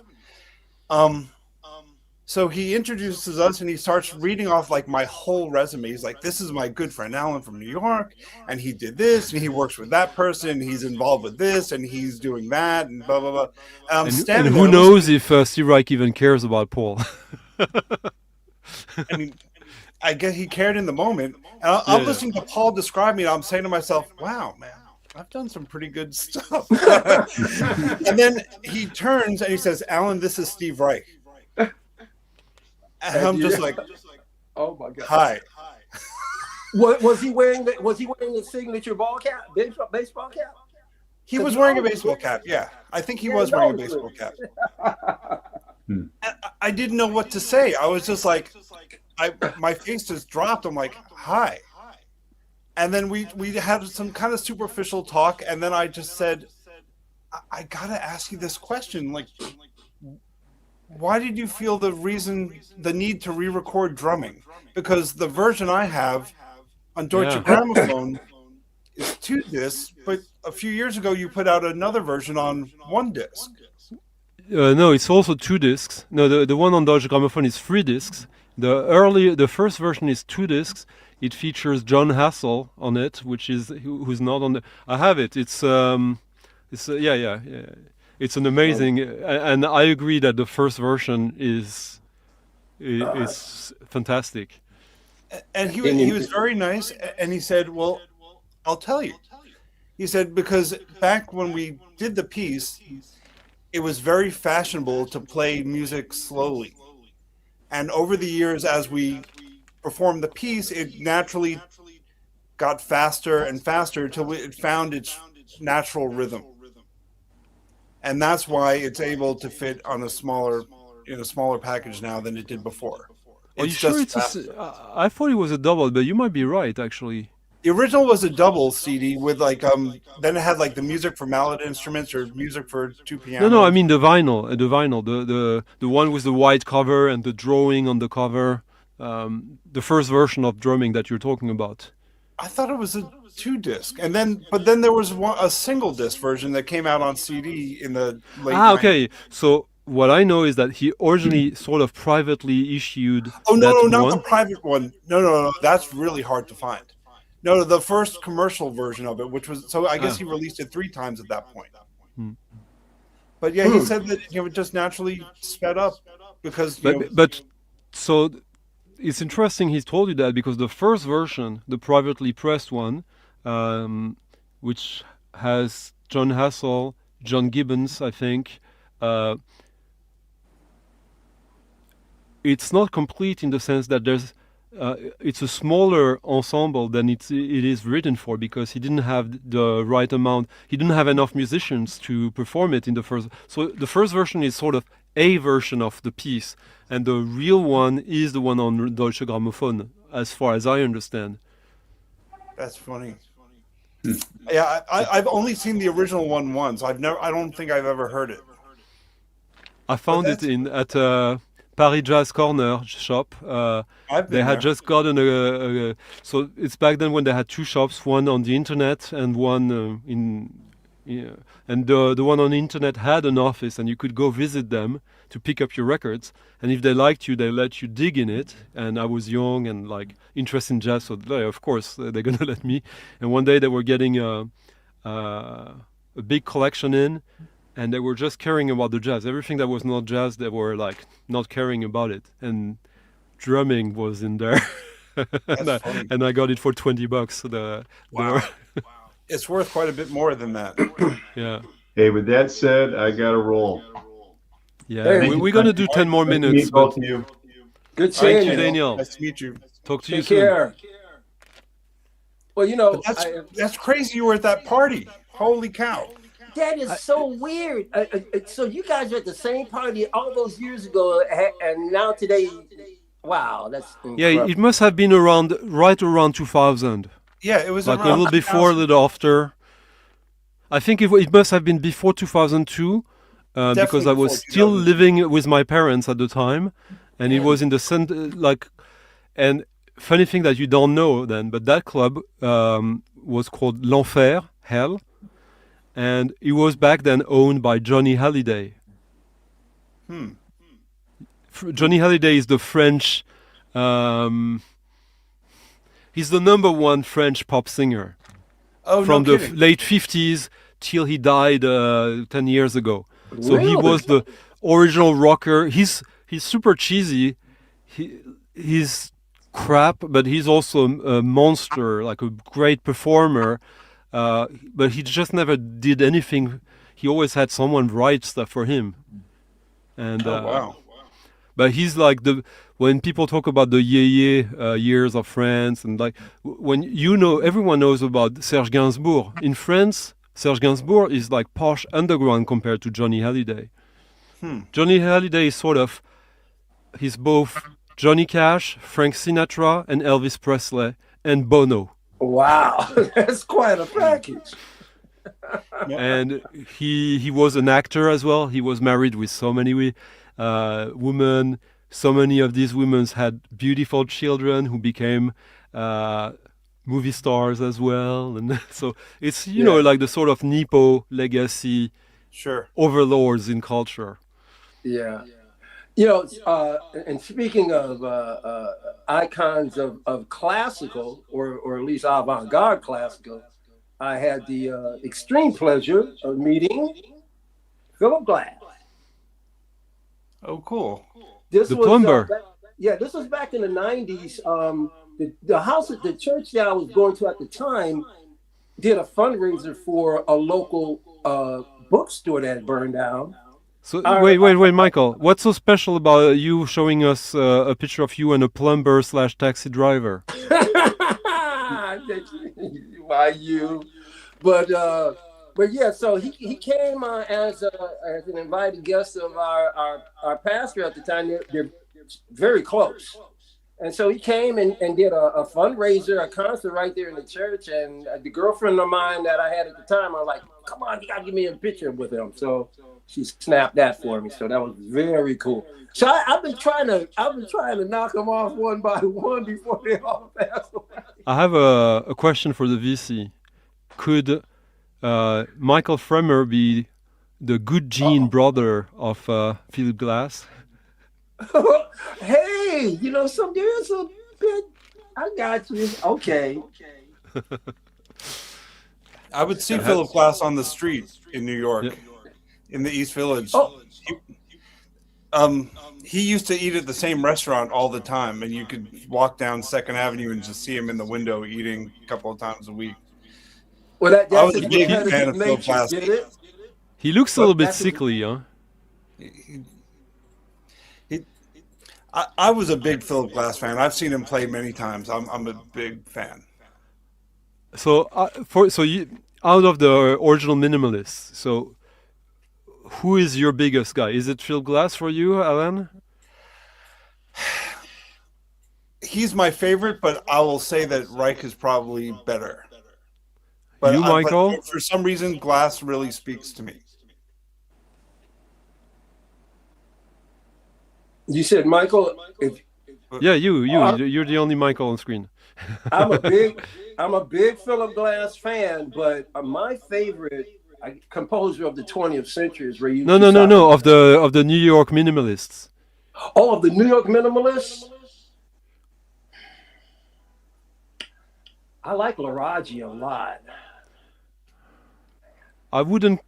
When you say basically when you say the minimalists, the New York, the big ones, it's like it's Steve Reich, Philip Glass, Lamonte Young, and Terry Riley. And maybe if you're extremely like boring, you would add John Adams to the. I like probably Riley. Yeah, Riley all the way for me as well. Like I've seen him perform live, maybe a dozen times, and he's always been different and always enchanting. And I was a little starstruck in front of him. Like I remember, I have every single record of his, and I felt like, nah, it would be tacky to have him sign more than... It would already be tacky to have him sign a record, but I can't help myself. And so I had to choose only one. And even doing that, I was like, a little bit. But he was nice about it. Also 91 years old. I would say Philip Glass is probably number 2. And then, number two should be number 1 for me. And it's 100% Lamonte Young. Like, Lamonte Young should be number 1 for everyone, but I understand why he's not.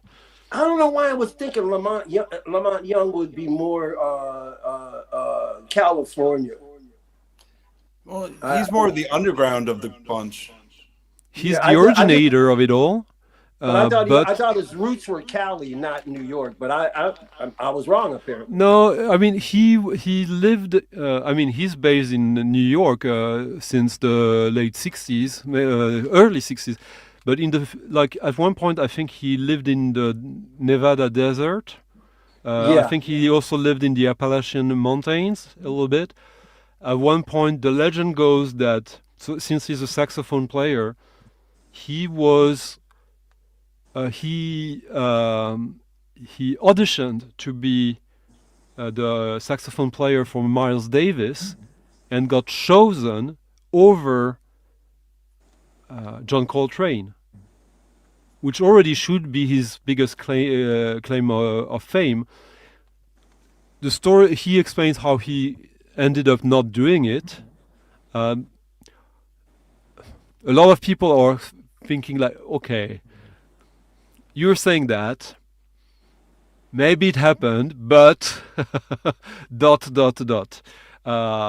Little over embellishment going on there. I don't know. I just know that he said the story that he's never been contradicted like violently, but who will then? No, he's New York in the sense that like he. And here's where I'm gonna be jealous of Alan again. Back in the 70s, I think. He got a rich mecenate,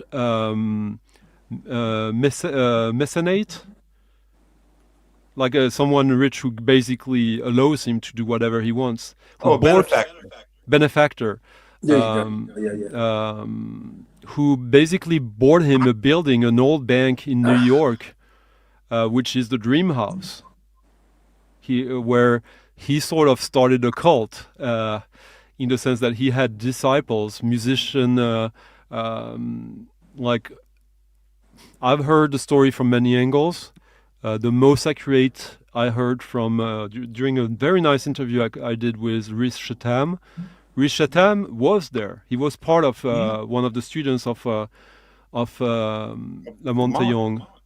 Yeah, and also he could have been Terry Riley and all that. He was a bit younger, but he was active, but I guess that Philips was only going to give, and Columbia were only going to give a contract to one of these composers. There was not room for everyone. So there was Philip Glass and Steve Reich and Terry Riley. So he got the kitchen, and then he released a bunch of stuff, and now he has an extended discography, but he could have been the Philip Glass of the 80s.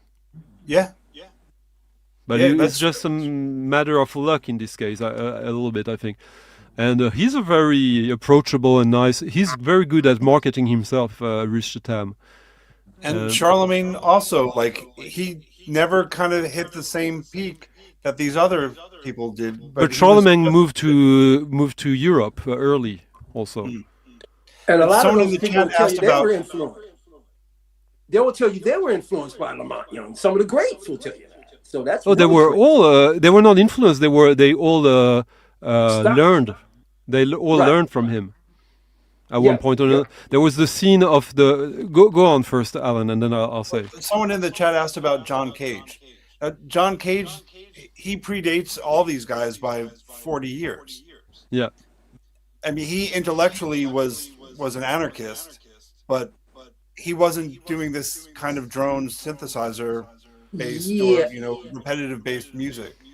I'm John hot and Cage is a cold little bit with like John. he's more of like a Pierre Schaeffer. He's more of a thinker than a musician.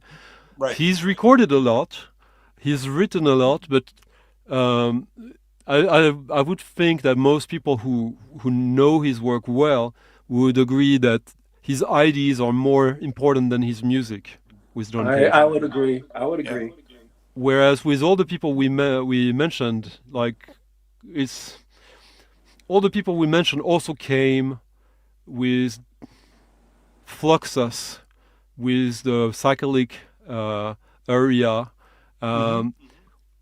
and one of the most crucial part of it all, of that scene, was the Yoko Ono loft in New York, where all of this got a stage where what's his name again, the drone guy who died a couple of years ago, who also got his career much later. He used to do album photographs for Blue Note. I'm not sure. No, you know him. And he was doing drone? Yeah, he's sort of the biggest drone guy in the U.S. Biggest drone guy. Could you Steve Roach? No. Steve Roach is more a new age synthesizer. No, like real, like violin. Tony Conrad. No, not Tony Conrad. He started even before Tony Conrad. But Phil Niblock. Thank you, Future Face. Oh, Phil Niblock. Yeah. Yeah. Phil Niblock was at the very beginning of it all, but he only got his first records out in the 80s, in the early 80s. Yeah. And he would do a lot of stuff at his loft. Yeah. Even in the 90s and the 2000s, he was doing a lot of stuff. And he became cult and beloved in the 2000s. Then he became a star. But he literally was there in like 61, 62, in the loft in New York with Andy Warhol, Yoko Ono, and all these people. And he was the one with Lamontagne who was the earliest into figuring out like the concept of drone music with these words and these ideas which obviously dates back to music from the 13th century in Europe with the hurdy-gurdy and stuff like that. Sure. But yeah, it's I don't know how, when I grew up as someone interested in all that and buying these CDs in the 90s and early 2000s, the New York minimalist scene was like one of the biggest pillars of avant-garde music. I kind of have a vague feeling that it has diluted a little bit in the vastness of the history, because so many forgotten or obscure figures have emerged through journalism, reissues, archival, and all that they don't hold as much of a sort of tutelar position in music history for younger musicians and music lovers, and maybe rightly so. Yeah. But you're right about New York being the hub, because in the 70s, well, that's where Brian Eno discovered Laraji. Laraji was in a park with all of his instruments playing, just, his doing his thing. And Brian Eno saw him, sat there and listened to him, say, listen, man, I want you to come back to my studio. Before you knew it, you produced Laraji's first album. So Well, yeah. in that type of stories, there's also one in New York, and one of the, I would say probably the most the most underrated figure in New York and American avant-garde and modern music. I'm sure Alan knows him. I would be surprised that you knew him, Michael, because it's such a New York thing. It's Tony Schwartz. Tony Schwartz. It sounds familiar. Do you know him, Michael? I'm familiar with that name, but you're gonna have to give me some more clarity. But I do know that name. Tony Schwartz was a field recordist who was working for Folkways, and he did most of all these like field recordings, records on Folkways from the 50s, where he was just going around the docks, the different like areas, and finding musicality in the sounds of the machines and all that. So was And he doing Ash Records first? Was that him? No. He was Folkways. He might have done something for Ash, but Because Ash became Folkways. no. Moses Ash became part of the Smithsonian.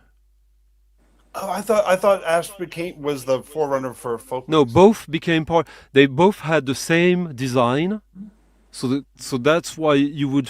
Yeah, it's easy to think that, but Torretrin is actually naming the exact record I was about to mention. He did a record called Music in the Streets in like 55, 6, where he was just recording different musicians in the streets of New York, in the carnivals and all that. And it's probably the first recording of Moondog. Oh, wow. And it's on a Folkways record called Music in the Streets. I'll have to seek that out. I'm looking out for it right now. I'm going to check that out for sure. So it's Folkways Music, FOLKSWAY.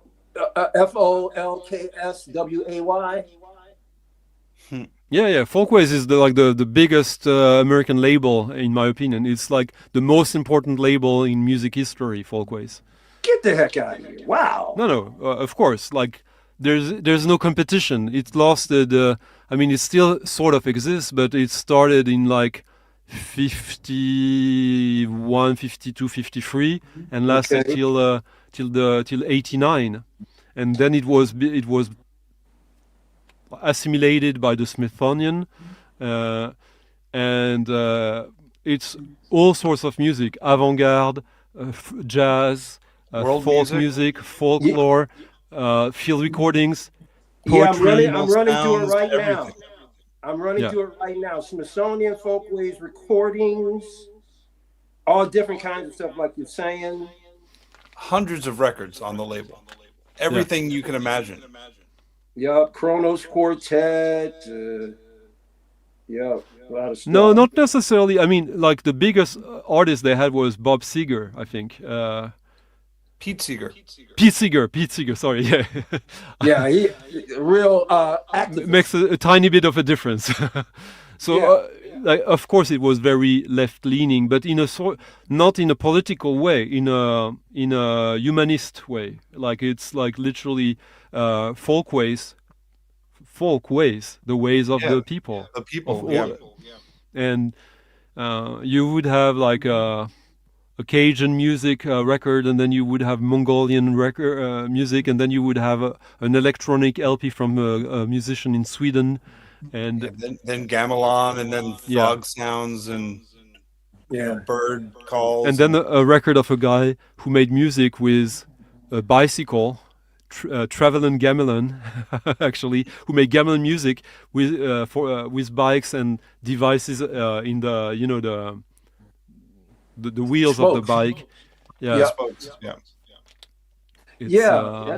That's very. I'm gonna have to do more study on that guy. And also one of the most political jazz albums in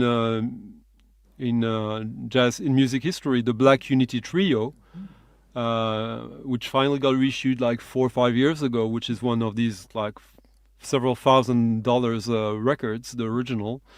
One of the guys of the band, Bilal something, he has 3 or 4 records on Folkways of like tutorials of different types of drums and percussion from around the world, and they're great, these records. I did not know he was on Folkways. Yeah. Wow. I have the reissue of the Black Unity Trio. Yeah. I had I remember I was playing a gig in Toronto, and in Toronto there's a great jazz record store, and after the gig a guy took me there, and the guy who was running the shop, a black guy, semi-young, he sees that I'm interested in the more rare esoteric stuff, and he pulls out an original copy of it, like it was in 2013, 14, something like that. Mint. Wow. And it was 2,000 Canadian dollars. And before he showed it to me, I had never heard about it. And I listened to it, and I was like instantly in love with it. But like even if it was Canadian dollars, Canadian dollar was higher than it is now. But $2,000 for a record you just discovered, even if you look it up on Discogs and you see, actually it's actually a really rare record, and it's in perfect condition. And I literally had done a gig the day before, so I had cash in my pocket, and I was in a record store, and I found nothing in that record store apart from that. And I sort of like, I'm gonna pass, sort of begrudgingly. At that time I had never spent $500 on a record.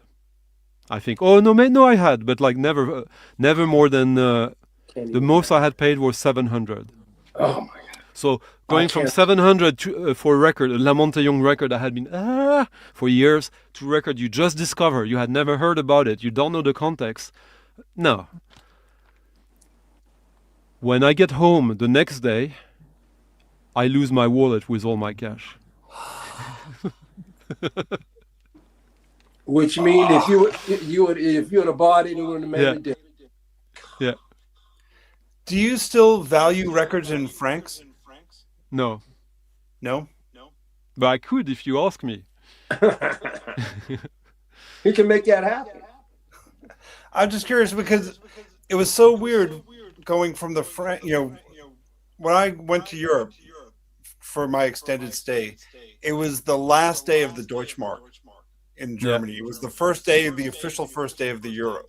Yeah, it had been around, but now it was like no more Deutschmarks. And we're talking to Reagan era here. No, this was no, it's 2001. Yeah, it's, 1st of January 2001. So it's Clinton or Bush. It didn't have until 2001 there. Oh, I did not know. But it was so weird, after having kind of learned all these different currencies, the German mark, the franc, the pound, just funny. Yeah. But we have enough in your mind. You still think in those terms. No, not anymore. With Fahrenheit and Celsius.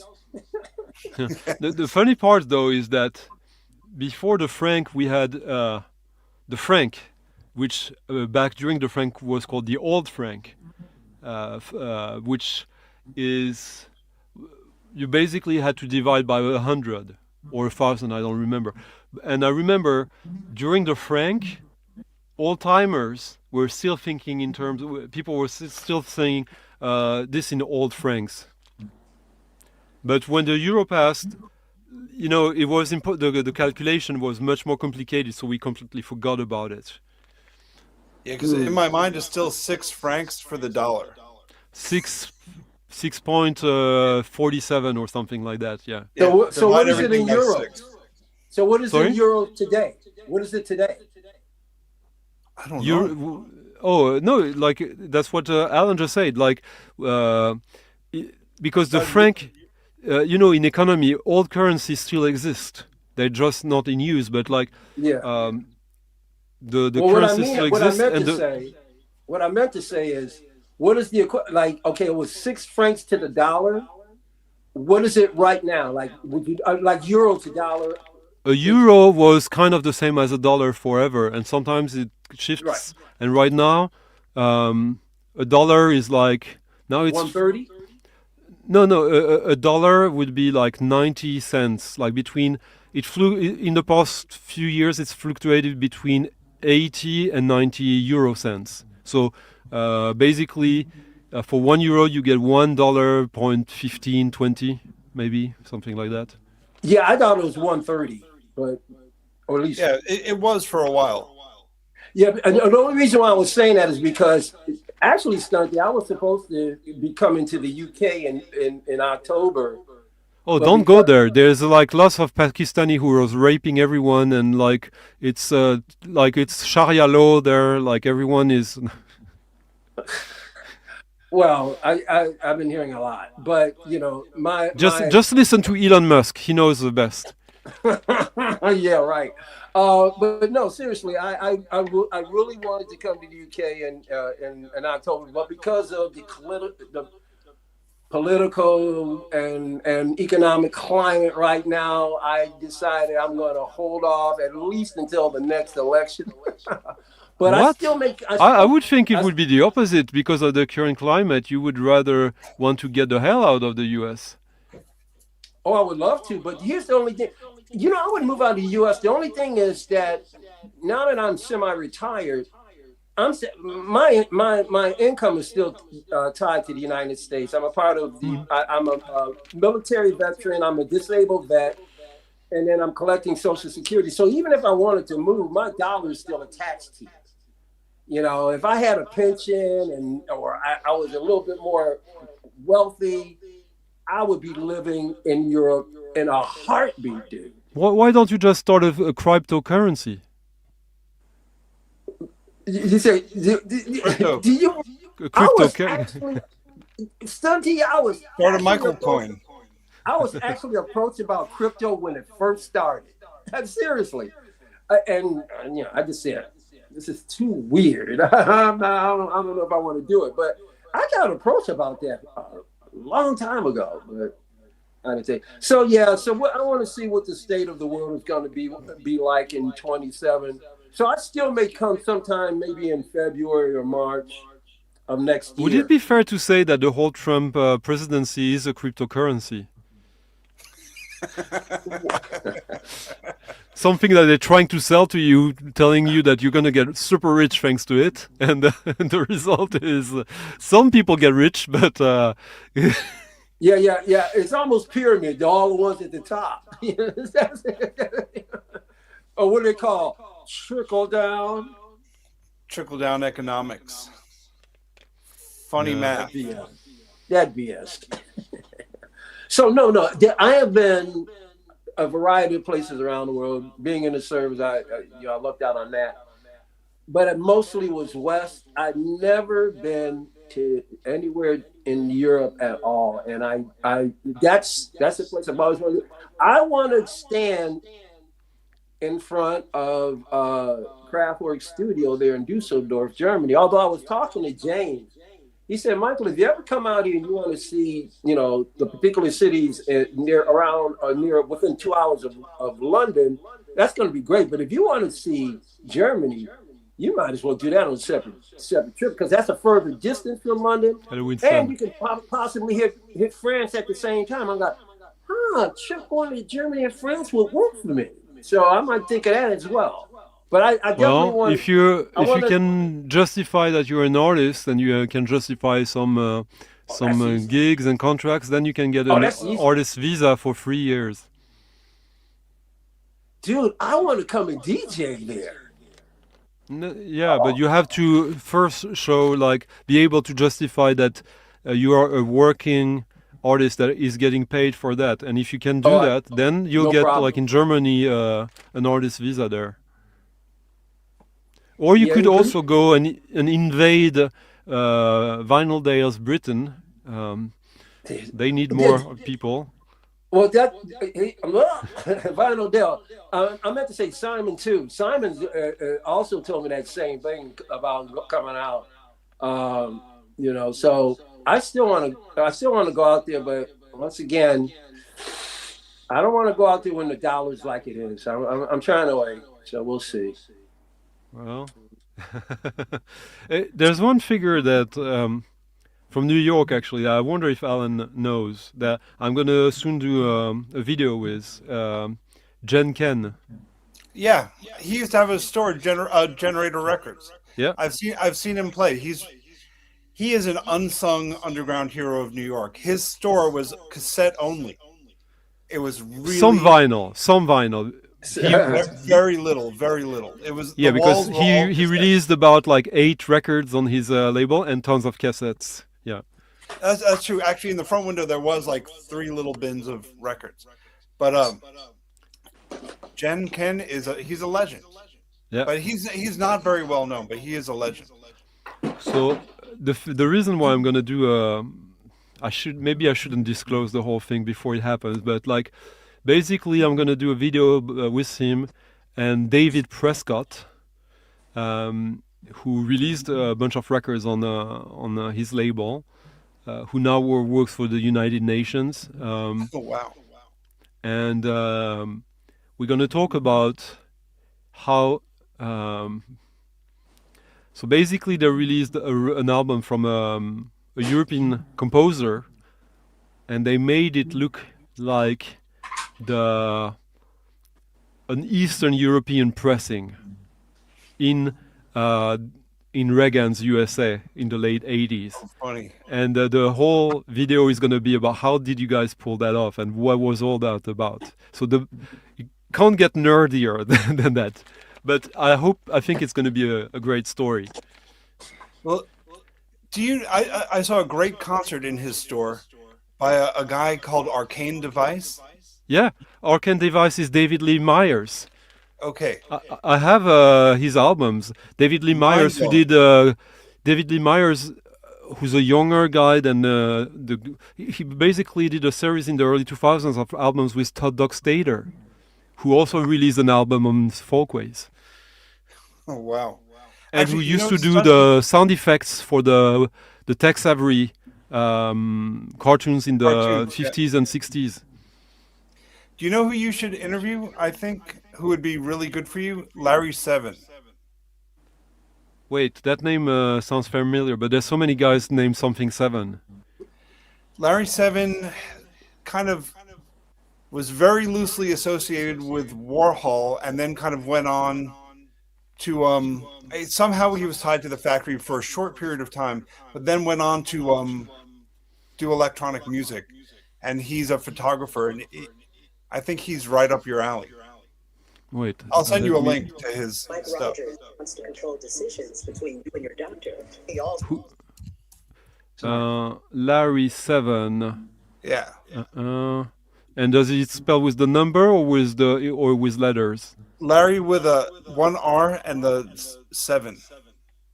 And the number 7. Lary. And just 1 R. Yeah.